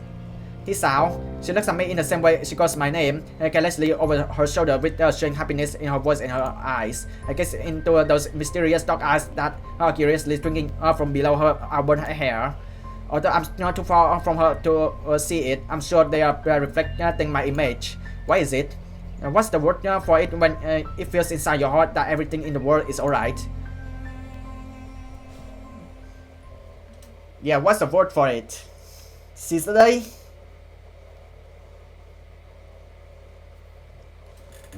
Yeah, it's still a good ending. I really like it when the game developers give you like more chance to get you into good endings. So it doesn't matter, and I want to understand you, gonna lead you to the same outcomes. Really, cameraman? Really, cameraman? Alright. While the credit rolls, I'm gonna get some waters. Never forget to drink waters while reading visual novels.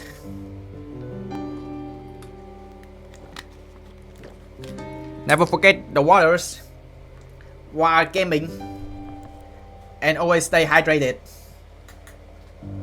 Even though that it was embarrassing me stepping out of the chair gaming in the waters, but hey, it's good reminders for you guys and girls out there not to forget to drink some things while gaming or reading the visual novels. And yeah, I don't think it's add up anything. Yeah, still completion 33%. But I'm not gonna end the videos right here because it's the same things as the previous episode. I want to do something different, so I'm gonna load. And I still remembers. Yeah, I think it's exercise. Yeah, exercise. So I think in order to follow Amy's route is to go for it, not taking it easy.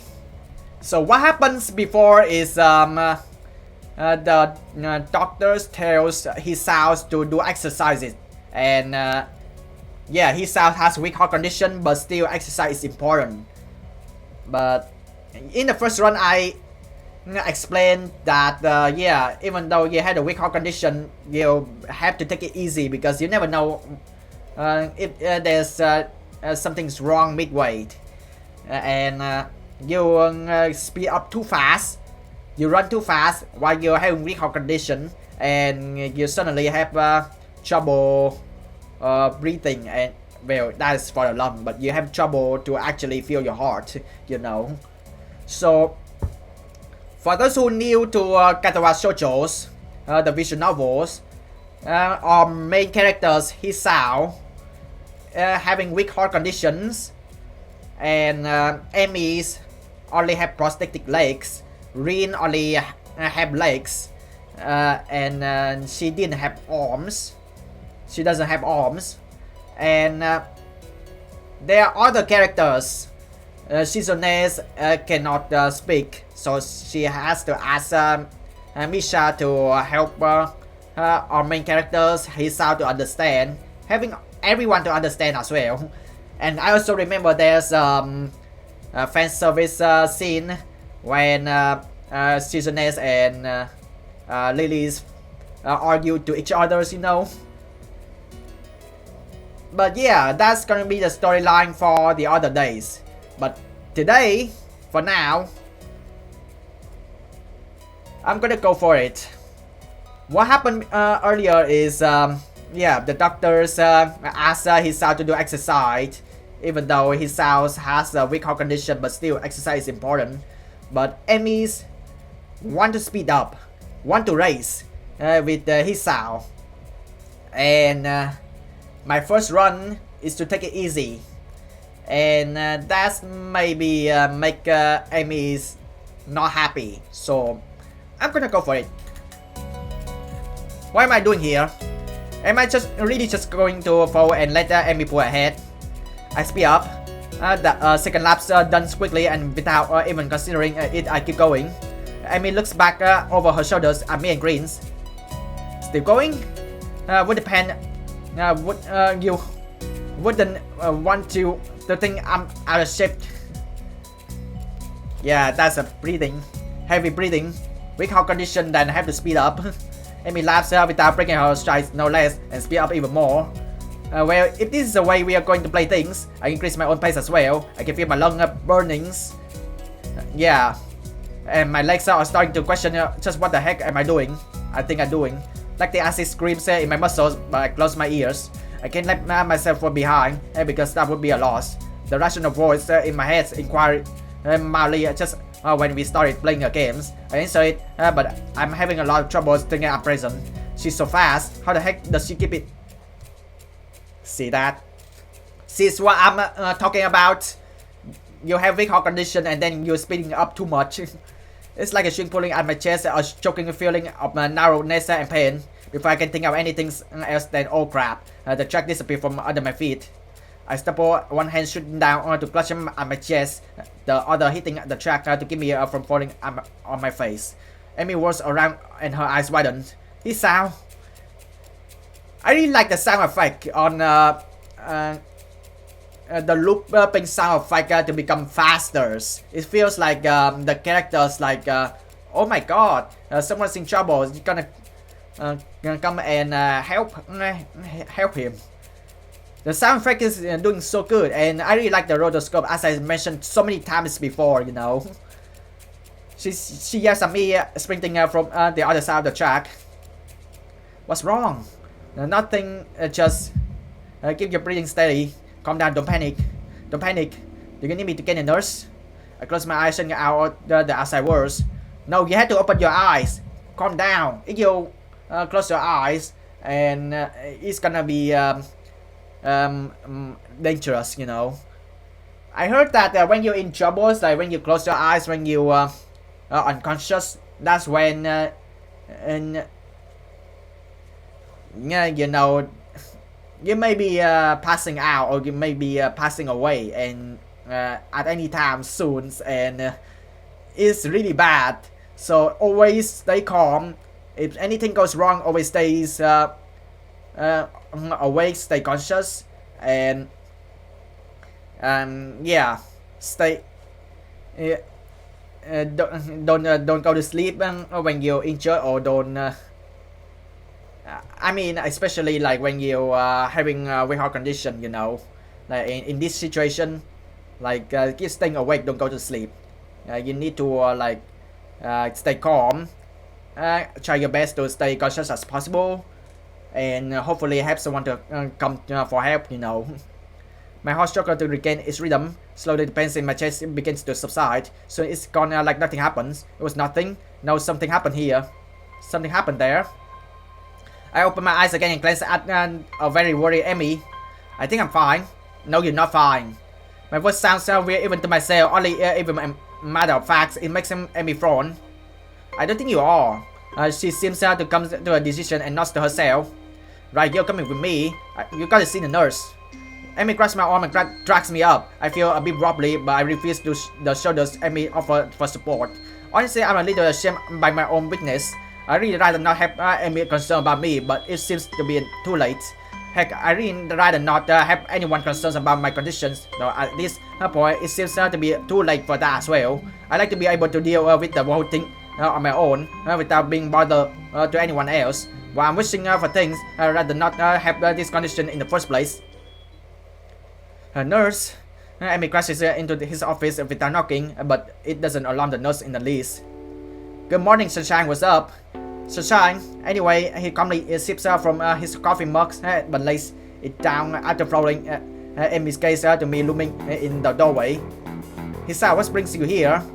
We were running and he stumbled over and started grabbing at his chest. Yeah, like I didn't click that button, you know. That's when the text history was useful. We were running and he stumbled over and started grabbing at his chest, and I thought I'd come to get you and make him wait there, but he said he was okay, but then I thought you should see him anyway, and... Easy there, Amy, calm down. This is what happened. I don't know, we were running and then my chest started hurting like that time before, but it went away after a few seconds. It was just a flutter or something. Weak heart condition. The nurse frowns as if to say that just a flutter is some kind of oxymoron. I didn't mean quite this when I suggested to get some exercise. You gotta be more careful, Hisao. I was being careful, but just... Come to think of it, I just got into a race with a member of the track team. Doesn't seem as well as recent as I thought it would. You just what? That is, I was racing Amy. Amy, is this true?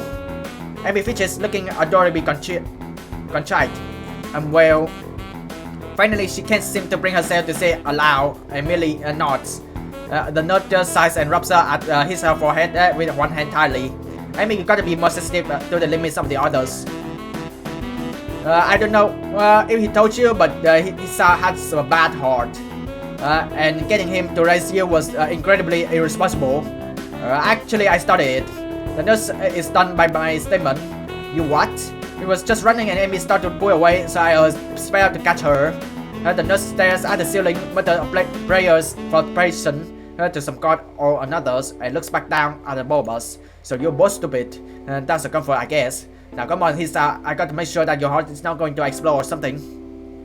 I do dutifully obey and follow him to the adjacent room where we are certain that I am, in fact, not going to kill over and pass away. So how does it feel?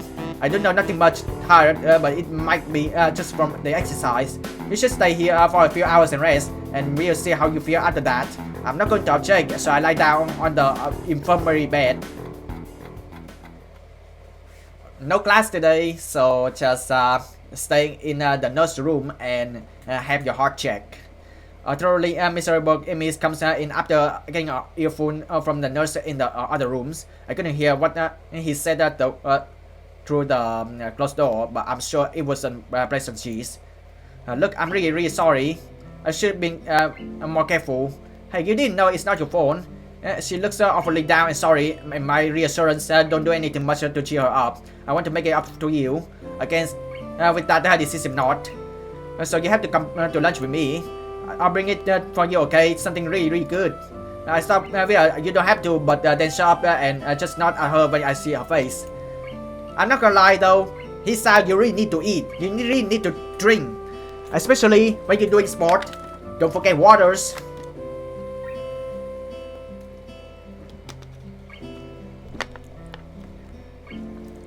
Yeah, I'm not gonna lie, like before the recording this episode, I come unprepared. And you have to see me wearing short, going at the back, grabbing waters.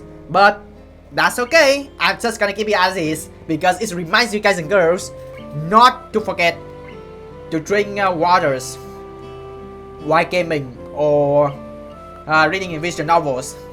Good. With me on the roof, Yep, the weather's nice now, so the roof is a great spot for lunch, you know. I see. You come right. You wouldn't deny me the chance to make it up to you. Of course not. Great, see you there.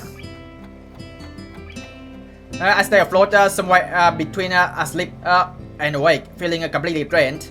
Not only my body, but all of me is slim and paralyzed. Apart from my senses, I swallow with difficulty and then try to lie as still as I can, which in this state is not a very hard thing to do. The nurse is shuffling around on the other side of the curtains he drew to give me privacy.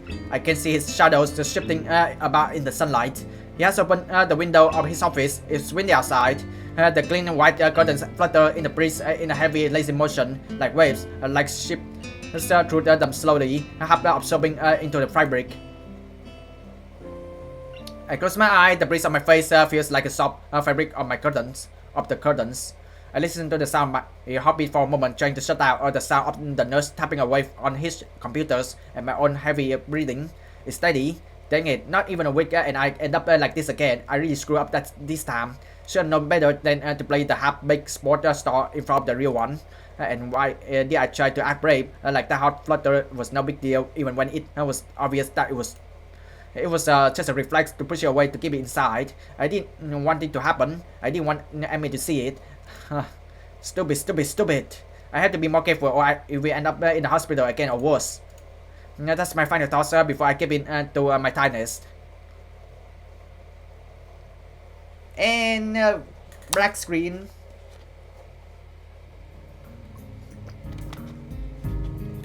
Waking up. I fell asleep for how long? What time is it? I feel like I'm feeling a little lightheaded and I keep blinking compulsively. Pushing the curtain aside, I squint my eyes against the unfiltered light pouring in from the window. The texture of the canvas feels nothing like the wind did before. The nurse looked up from his work, sitting exactly where he was before. How are you feeling? I can't really tell, so I don't answer anything. I'm feeling kind of groggy from falling asleep at such a weird time. Hopefully I don't look too weird. What time is it? Me croaking the question to gain some orientation. The nurse looking at its wristwatch before answering. Things seem to happen in slow motion. 10:15. I try to think for a moment what that means, but I'm not really sure.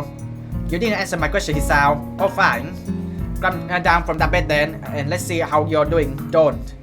I try to do exactly that, only to sway easily when I move too fast. The nurse moves to support me by an arm and sighs. Stand up too quickly is what I was just going to say. Just sit there. I'll check your pressure to make sure.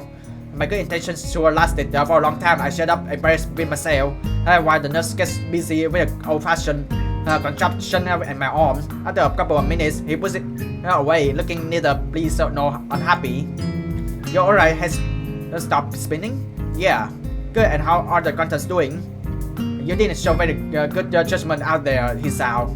I swallowed the retort I was going to make is what I was thinking myself, but hearing it stated by somebody else makes me want to protest. What he's saying is not pleasant to hear, doesn't make him any less right. No, sir. He's not still looking as neutral as he was before. It would be easy to be angry at him if he said told you so or something, but he doesn't. I can try to help you to keep your health, but ultimately the last goal lies with you. Hopefully this little episode will be something that will remind you of that. Hopefully this little episode. Okay, I remember. Here, not for your teacher to avoid an interrogation. I take a slip of paper he's offering and they make my lip as I can think of anything else to say, nor even really want to. Stay out of trouble, you hear me? I don't think it was anything but a scare, but next time could be different. I hear you. There is some way to get to the school building straight from the auxiliary building, but I'm not keen to find out and possibly get lost, so I go out from the exit that I know works. I start the stair of the auxiliary building, deliberating for a moment between going to the dorms to get my books and stuff and going straight away to the class. And the sun stings my eyes, so I head towards the dorm. The halls are quiet as a corridor was naturally, so since everyone is in class, I knock lightly at the door of 3-3 and push open the door when Muto goes from the other side. I'm sorry I'm late. 15 pairs of eyes turn to me. Good morning, Nakai, but I seems to be somewhat confounded by my coming in late, as if I interrupted his flow or something. Judging from the rambling lectures his classes tend to be, that might be the case. I pass him the note the nurse gave me. Morton takes it with the nod and reads it quickly. He lifts his eyebrows and gives me a kind of stern look, but doesn't say anything, just nod solemnly again. I shrug and he gestures at me to run along, so I naturally do. The class goes on lazily. I think I'm starting to get into a rhythm of the school. I have even stopped worrying about taking notes and being overly attentive. The first day, I was pretty high strong in class. Moto finishes his lecture about electricity early, but continued without pause about the festival. So as you know, the festival is on the day after tomorrow. I hope everyone's projects are going to be successful this year. Have a good time, but also come back someday. Please keep the meaning of this festival in your mind. Games and fried food. Everyone bursts out in laughter, and so do I. Yes, thank you, Mikado. But now, what I mean was more the remainder of his sentence is buried beneath the ring of the lunch bell, and everyone starts to packing their things. Without deliberates for a moment, but since almost nobody seems to pay attention anymore, he gets up and sits down. It's crowded in the hallway, or as crowded as the hallways in this school probably get. Most of the students seems to be heading down for the cafeteria. Normally I join the floor and grab a lunch myself, but today is different. Today I've been invited to lunch on the roof, an odd location, but that's where I was told to go. Fortunately, I managed to find shelters from the storm in the lee of the classroom door. Eventually, the torrent subsides and I step tentatively out into the hallway. Only need to be met by Amy, who comes flouncing down the hallway like a cannonball. Hey, hi Hisao, great timing. I have super extra lunch today, as promised. Let's go upstairs. Okay. The stairway to the roof is a little dilapidated, but it's clearly been used recently. At the top of the stair is a door, complete with a missing padlock. I wonder who the intrepid individual was that removed the lock. Amy shut the door open and steps beaming into the sunlight.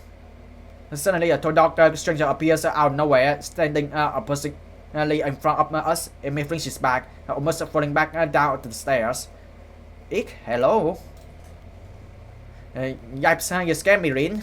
Wait, isn't she? Hello. Noticing that Rin is speaking to me, Amy looks curiously at me. You two know each other's?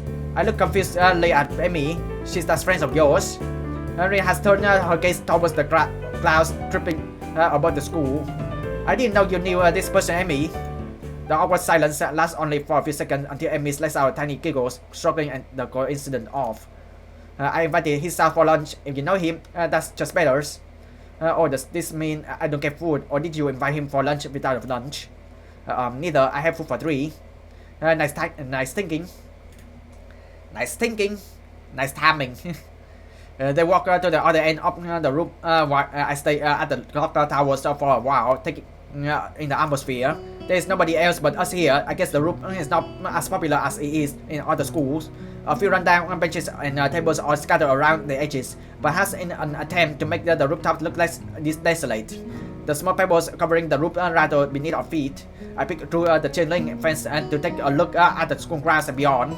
Students are strolling in pairs and groups around the quadrangles and at the cafeteria. A few delivery trucks are driving past the school towards the convenience store nearby. Somewhere a watchdog barks at the passerby.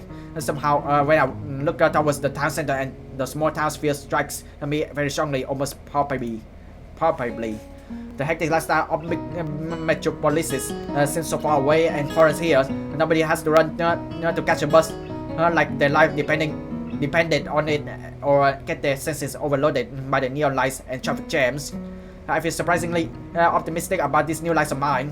Looking at my new hometown, even if it's going to be mine for only one short year, finding out about my illness and having to move away from home all came so suddenly I haven't had time to think how I feel about it. When I step out or up near the shadow of clock towers to open, I feel warm touching my back. The sun shines from a perfectly clear cerulean sky. A good breeze sweeping over the rooftop makes me shiver, but only briefly. The wind carries the scents of trees and flowers, not smoke and cars, exhausted like it used to just a few weeks ago. Amy settles on the bench with rings in toes and produces one big and small lunch boxes from her bag. Come on, Hisao, what are you waiting for? She's beckoning me to join them and making room on an already small bench. I really like when the characters walking away and then coming closer like this. Very cute. I see myself on the corner of the bench to take as little space as possible. It's pretty cramped, but somehow all 3 of us fit on it. Impressive view. Amy suppresses a giggle and places a lunchbox in front of Rin and hands another lunchbox to me. Here you go, lunch as promised. Homemade, no less. I'm impressed. Wow, this looks so good. This looks really good. Thanks, I make them myself when I can. Conversations pass away off as I said about the business of feeding myself. Taking a few bites, I glance up and notice Rin deftly opening the lunchbox and popping a forkful of food into her mouth using only her feet. Even though I've seen it before, I can't help but be impressed at her dexterity. It's also a reminder of the sort of places I am in right now. Will I ever get used to size such as this? I can't decide if getting used to such a thing would be a good thing or bad thing either. Does getting used to this place mean that I'm giving up on being a normal person? Or does it just mean that I'm becoming more understanding about those around me? I'm distracted from my thoughts by the sight of Amy tearing into her lunch as if it had insulted her ancestor. You seem pretty hungry. Amy looks up, my half full, and swallow before nodding. My morning runs away works up an appetite, which is great because then I burn through the lunch pretty quickly. Helps me keep my girlish figures. What would happen if you lose it? Would you become a man? I very nearly choked on my lunch trying not to laugh. It's a figure of speech. Does your figures have to run in the morning too? Do you always talk like this? Talk like what? Like what? I think that answered my question. Never mind. So I struggled to think of small talk and settled on the obvious question. How did you two meet? Rin seems content to let Amy answer this question. Someone in the housing department thought that we complement each other well, so we were assigned rooms next to one another's. Complement each other's like shoes and a suit. Huh? Amy giggles at my confusions. Put us together and we got all our limbs again. So I started helping Rin get ready in the morning, and that was that. I mean, you can't help someone get dressed every morning and not get along. I see. You chooses this moment to interject. I had trouble with shirts. Right, that seems very obvious. Really? Kind of. this is happening, but at least Amy seems to find the whole thing funny. That combined with the fact that Rin is genuinely curious makes me feel slightly better yet confused. I mean, you got no arms, so putting on a shirt seems like one of those things that would be difficult. And you know what? I'm going to just stop talking now. It saved me a lot of trouble in the long run. Rin nods in what I suspect is meant to be a six manners. I see. The conversation passed away as I turned my attention back to my lunch. It's really quite good. Amy finished her lunch first and makes a contented noise. That was good. As she busies herself with cleaning up her lunch, Rin speaks up. I'm thirsty. Oh, I almost forgot about that, sorry. With a flourish, she reaches into her bag and removes a trio of juice boxes. She tosses me one that appears to be a cranberry juice, one to Rin that appears to be some kind of strawberry milk, completely with pink color scheme, and gives an equally pink box of some kinds of fruit punch for herself. Rin dexterously stabs her straw to the top of the box and begins to drink. I was again impressed by how flexible she is, but this time I keep my comment to myself. Somehow I don't think either Amy or Rin or the sorts of people to think twice about the way they work around their particular disabilities. Rin especially so. Indeed, she gives up the impression of being entirely unaware that she's missing any limb at all. And whether or not that's a conscious decision is another matter. I'm honestly not sure. So Hisao, how do you like it up there? It's quite nice actually. I like high place for the view. Thanks for inviting me up here and for the lunch too. Me grins 1,000 watt green. Please buy my response, I suppose. No problem. Feel free to eat with us next time too, okay? I will make your lunch, but you can bring your own up here. Knowledge service, I don't know. Amy looks more offended, trying to take advantage of my good natures. The nerve. She giggles. Well, if that's the answer, I guess Rin and I will just keep eating lunch all alone. As I'm suddenly astounded by the most heart-rending puppy dog eyes I ever seen as Amy pouts. Kidding, I was kidding. I love to eat lunch up here again. Good location and the company okay too. Amy frowns a bit at my declaration of okay, but seems happy enough that I accepted her invitation. I guess that this makes us friends now, or at least acquaintance. The lunch bell rings, signaling a return downstairs. Rin, you didn't finish your lunch again. I wasn't that hungry. If you don't eat more, you're going to fade away. Rin shrugs as if this is an acceptable risk. Come on, we better get going. The three of us head down the stairs together. The afternoon class passes. Once again, I find myself without a plan for something to do after school, so I head to the library to return a couple of books I finished reading. Walking inside, I see that there are about as many students here as there were on Tuesday, all the more evident from the almost utter silence enveloping the room.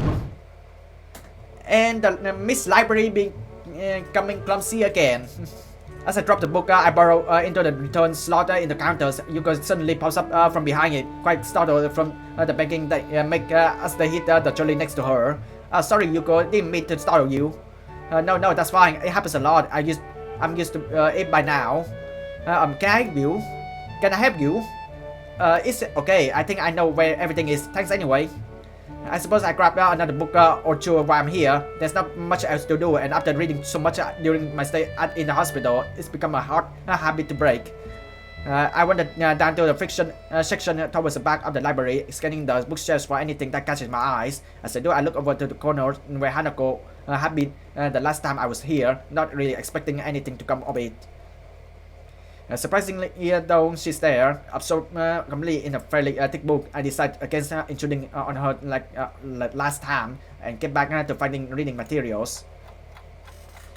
After an indiscernible amount of time I spent perusing the aisles, I finally decide on a couple of books to get and slide them off the shelf.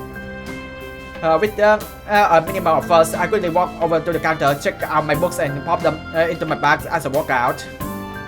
By the time I leave the main building, the sunset isn't too far away. A small trickle of student remains, but the majority have left, presumably to their homes and dorms. Feeling utterly drained, I head to my room to read the book I borrowed. There's been enough action and excitement for one day already. The first is Alice's Adventure in Wonderland. I know the story of course, but I've never actually read the original books. It's just as stupid as I remember the story to be, with the wacky characters and nonsense plot. That start thinking myself as some kind of an Alice too, helplessly tumbling down the rabbit hole into this ripple wonderland.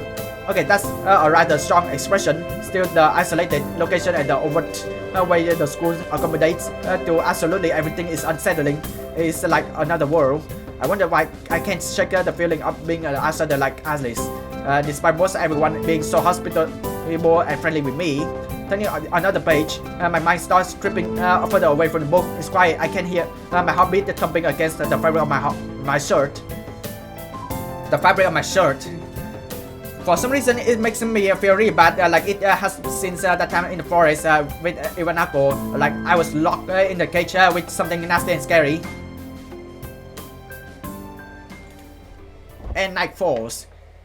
I put the book down for a while and stare at the ceiling, taking my time to shake off the feelings. 200 pages later, I fall asleep. Yeah, I understand that feeling. I do fall asleep when I read manga sometimes.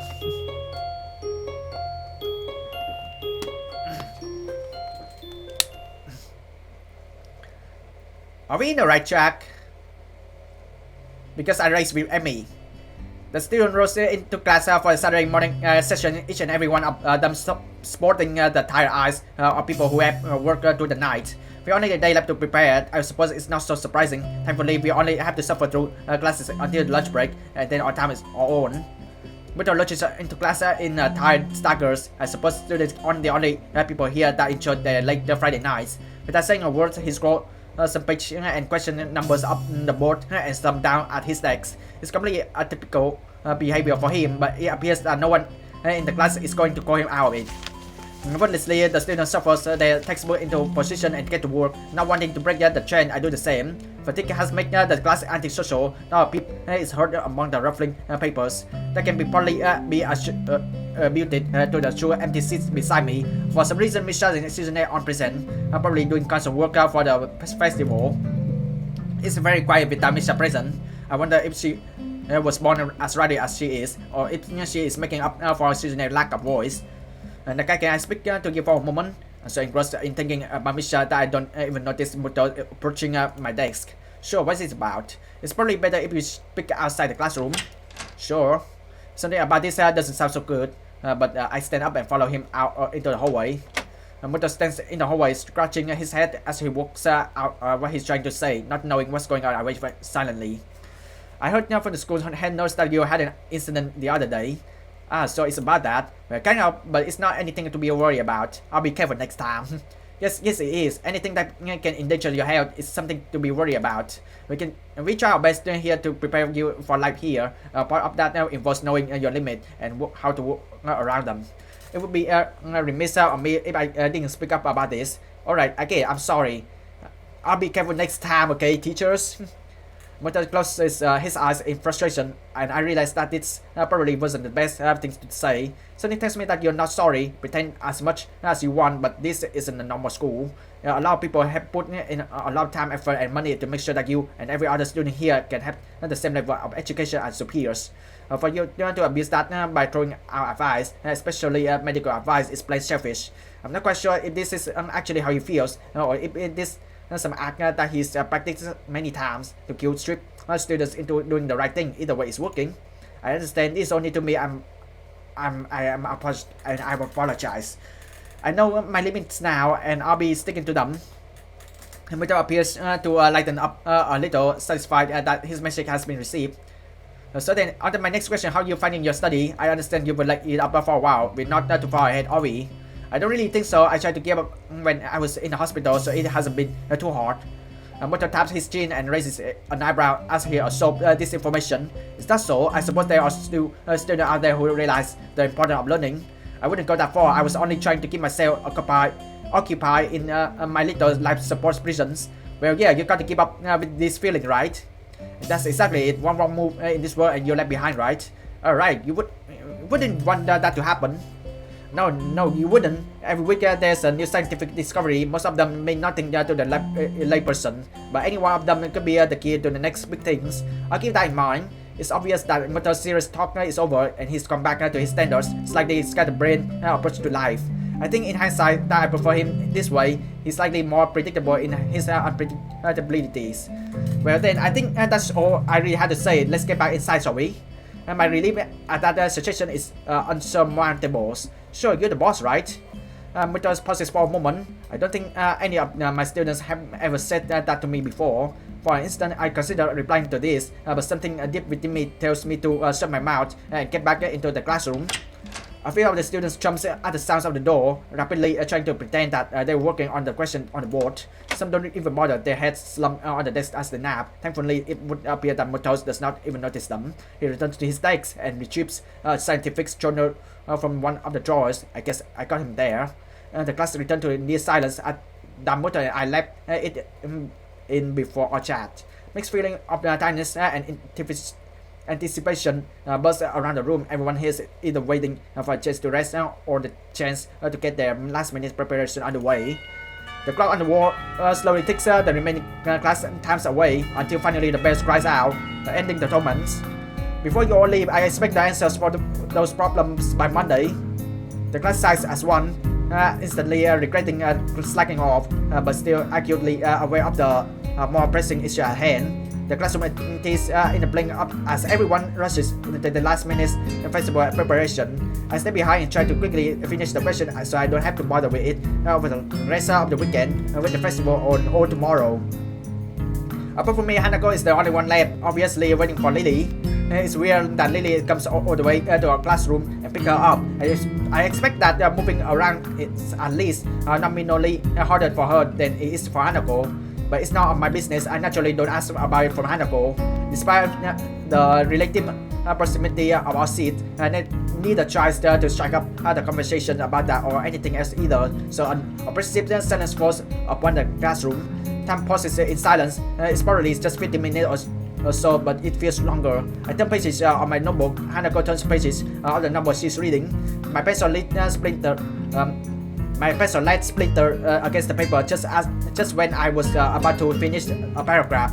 The sounds of my irritated sighs and subsequent fumbling around for a sharpener feels like they're breaking the mood in the classroom. Hanako keeps her eyes firmly away from that direction.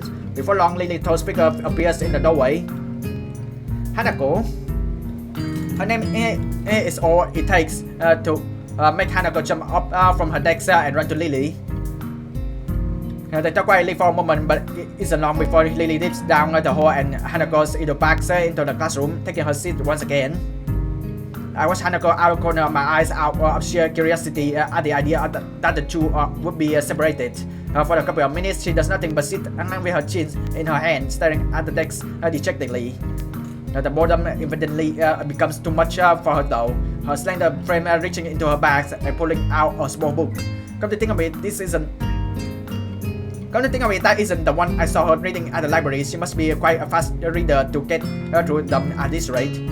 After about 10 minutes of restlessly shuffling in her seat and trying to read, Hanako closes her book and leaves too. As should I, since the assignment is all but finished and there is nothing else to do in the classroom. Not that I have anything to do anywhere else either. The school is a beehive of activity, but nobody pays me any head. I saunter past a classroom filled with students frantically doing this and that, buzzing around like a little worker bees. You wouldn't guess the school day is over. It's a bit quieter outside, but not by much. People sit by left and right, hurrying as quickly as they can, busy and energetic. I feel the opposite. The midday sun seems to be draining all the spirit out of my body, making it feel limp all over. Warm soft air flows inside my shirt, feeling like a cushion. I yawn lazily, thinking about what I do. I drop off my books at the dorm first, and then something I haven't decided yet. Maybe Keiji is in his room. On the way to dorm, I spot Amy coming my way, running despite not having those weird running prosthetic on. I wait at her and she skids to a stop. Yo, Hisao. Hi, Amy. A spatter of white and green paint adorn her nose and chin respectively, but her smile is white, as if it seems it always is. She leans closer to me, amplifying the feeling she is examining me. What you doing? Nothing really. I don't have anything to do work for the festival and everyone else seems to be doing something important. That's perfect, then you can have me read with the festival preparation. I'm not sure if I would be of much help. That's why I'm not a champ either. Amy grabs my wrist and start dragging me back inside the school quite forcefully. Even her walking speed is more like jogging, making me stumble over my cell, simply trying to keep up.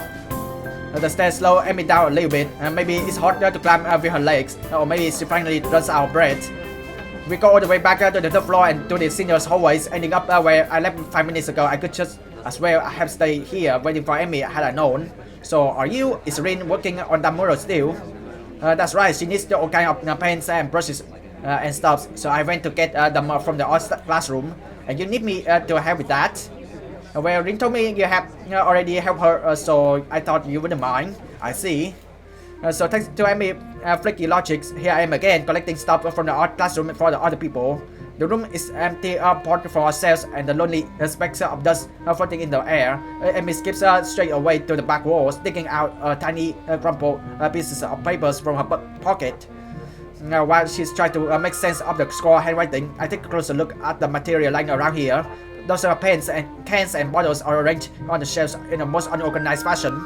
Some look like they haven't been left here. Some look like they have been left there for several decades, relics of previous art club generation. Next to the heavy stack of neatly piled drawing papers or boxes full of different sized brushes and assorted crayons. The smell of paint, turpentine, and fresh paper floats in the summer air, mixing in my nostril to form that unmistakable sense of art. Amy studies notes, comparing them to marking on the various paint cans and passing them to me as she finds the correct matches. She stretches her neck to look on the topmost shelves, but it's not quite enough. Her eyes level stays below the shelves no matter what she does. Amy skips up and just looks up to the shelves longingly, like a child at the toy store, huffing in annoyance. At the moment of building anger, she starts jumping up and down, apparently trying to read the labels during the fraction of the second she can see them and catch what she can. It's no surprise that she fails miserably and almost managed to bring the entire shelf crashing down. Now I see why me leading a hand here would be useful. Come on, let me do that. You can't jump high enough, and I don't want you to hurt yourself trying. Also, I like twice your height. You're not. She does her flaring scorn, flushes cheeks and all. Just kidding. Anyway, I'll look up there, okay? She glances at me one more time, but can't come up with a retort, which grudging turns her back to me. So I begin scrounging around the top shelves for paint while below. Amy crouches to scavenge what she can from the cupboards. I shake my head a little after double checking to ensure she can see me do so. Amy having a complex about her height was a surprise. I wouldn't have joked about it otherwise. She seems easygoing, but I guess everyone has their weak spots. Only after we have almost all the items collected and spread out on the desk like a treasure hunter's spoils do, I realized that it wasn't necessarily the high chap that got her right up.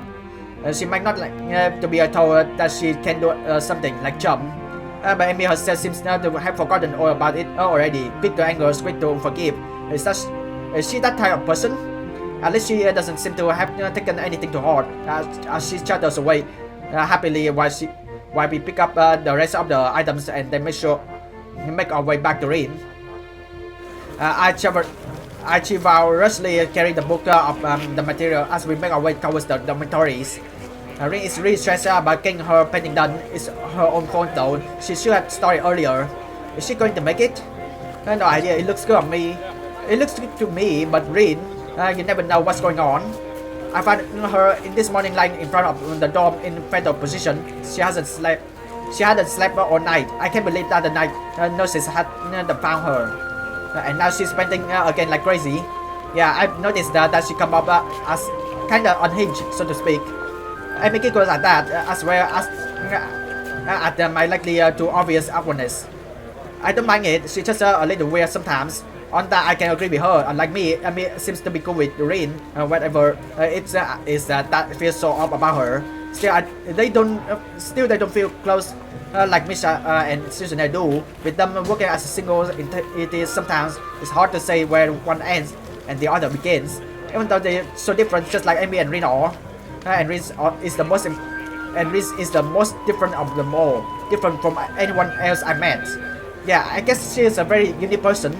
I return to that word again as if it encompasses Rin personally by itself, but really it's just a substitute for a lengthy description of her oddities. Amy giggles as I grabs her about her for properly descriptive words. She's just weird.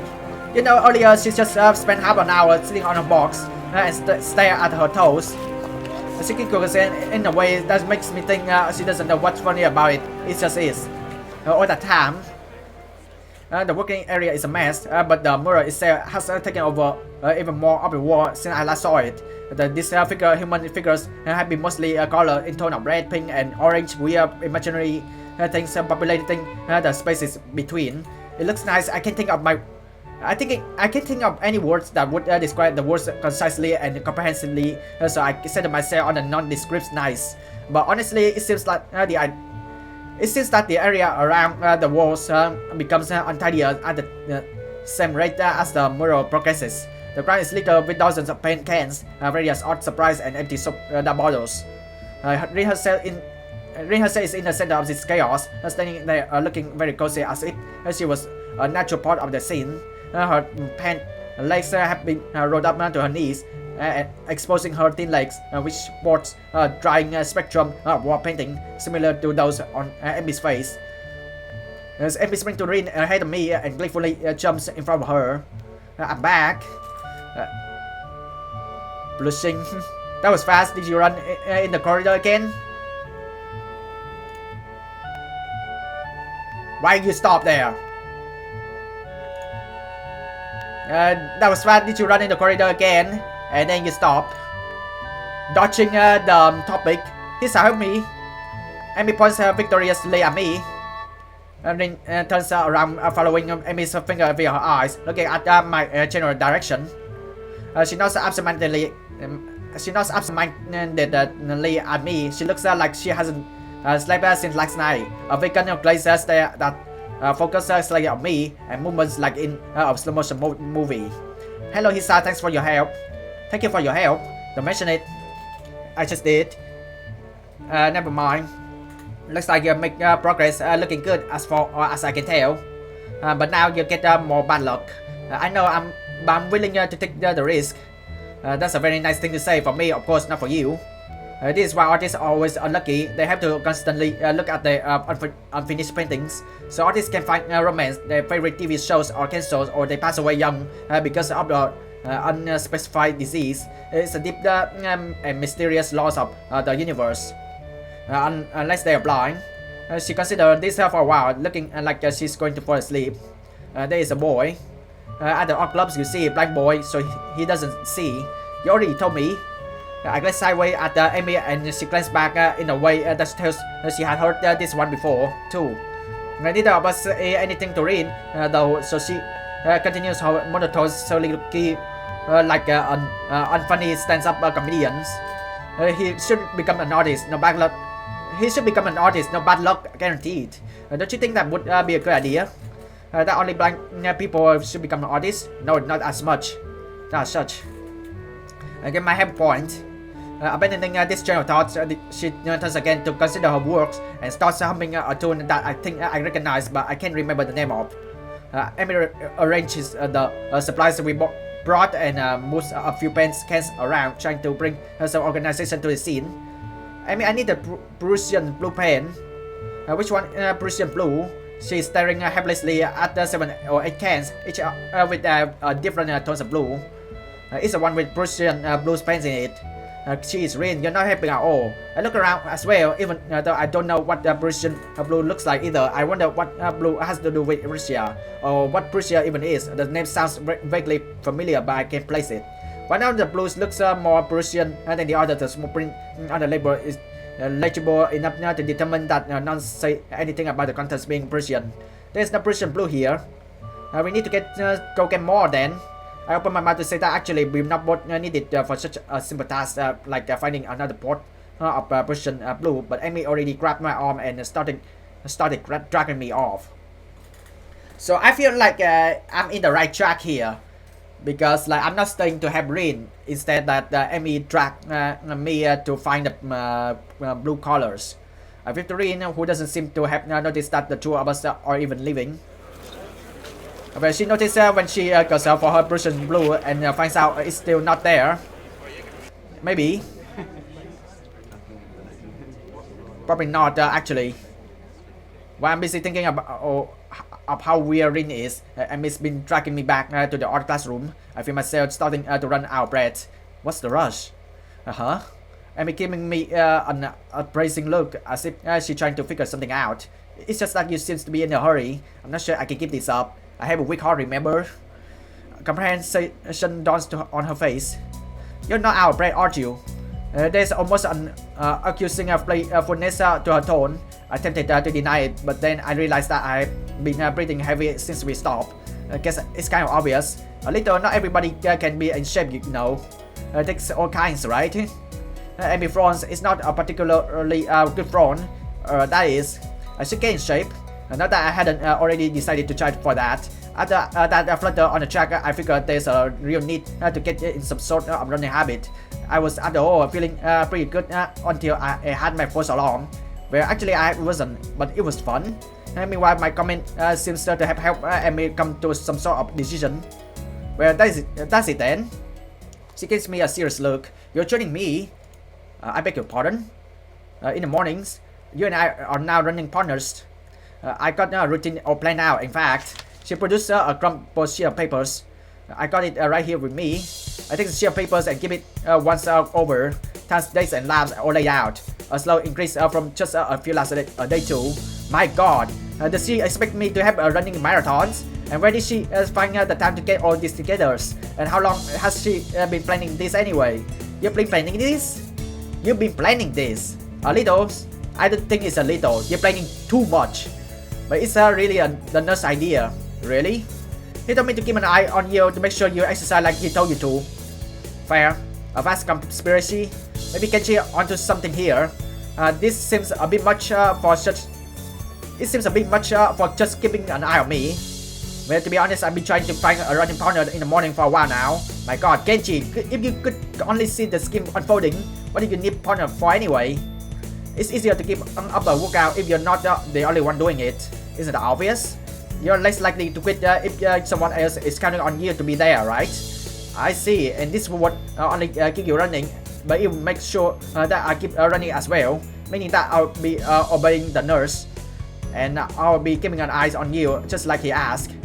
You come on quick, Hisao, and if I refuse, I have no intention on refusing, of course, but I got but I got to at least put up a token resistant to such a masterfully executed plan. Well, if you refuse, I have to pout, and you have to live with being the guy who makes Amy Ibarasaki Amy pout. Or Amy Ibarasaki. Amy Ibarasaki Amy pout.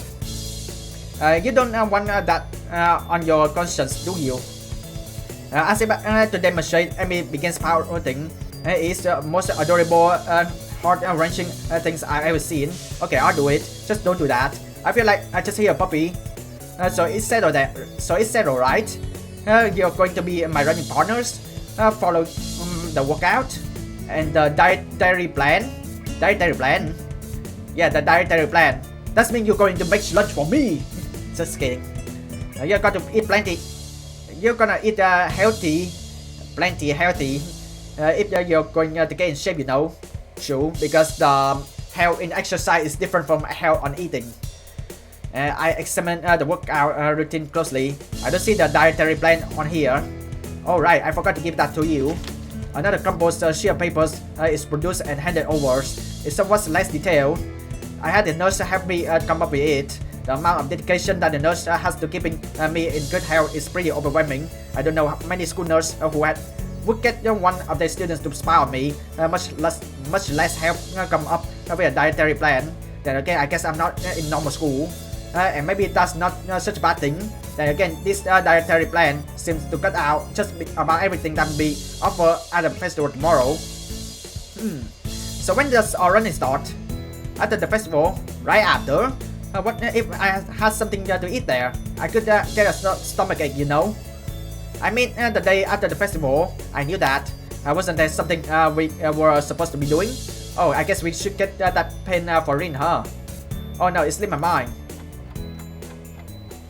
By the time we get the plate, by the time we get the pen and get back to the mural, Rin's already wandered off. Oh well, I mean, I will decide to part way there, leaving the pen to the ground.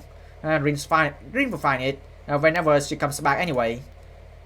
I feel like Rin don't want anyone to disturb her, so like she just asks Amy for something that it takes for a long time for her to find, and there we have it. And Rin has a chance to do graffitis, murals on her own and alone, and yeah, she left. And when we get back with the blue colors, and Rin is nowhere to be found. Festival tomorrow, I'm actually a little excited for it. At the same time, the weeks left me feeling pretty tired, so I read a little and then go to bed. Okay, I have to remember that Amy's last name is Ibarasaki.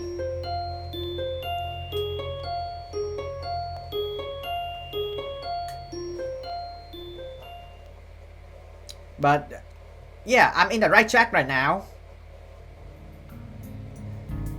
But yeah, I'm gonna leave this episode here.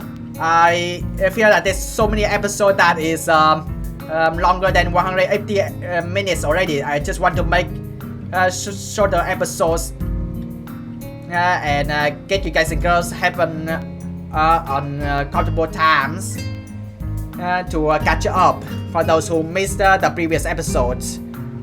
And yeah, I finally know what's it doesn't matter choice is all about. It's the same thing as I really want to understand Tezuka Rin for the good endings, and it leads to the same outcomes. And now I feel like we're in the right tracks following Amy's route. And instead of taking easy for the morning exercise, Hisao raced with Amy and ended up in the nurse room because his heart condition cannot stand it. And now I can see the difference that instead of having Hisao stay with Rin's, helping Rin to draw the murals on the wall or the graffitis, I'm helping Amy to find the blue colors. But when we come back with the blue colors, Rin is nowhere to be found. Rin is somewhere else. So Amy and Hisao put the blue colors down to where Rin draw the murals. And yeah, that's pretty much it. What happened in this episode. In the next episode, I believe that it's going to lead to the second act of Ibarasaki Amy. So yeah, leave the comments down below. What do you think about this episode so far? Don't spoil ahead, okay? I really want to blind reading the visual novels and find out what's the outcome of following Amy's route. And if you enjoyed this video, give this video a like, and if you're new to this channel, don't forget to subscribe if you haven't already. I will see you in the next video. Bye!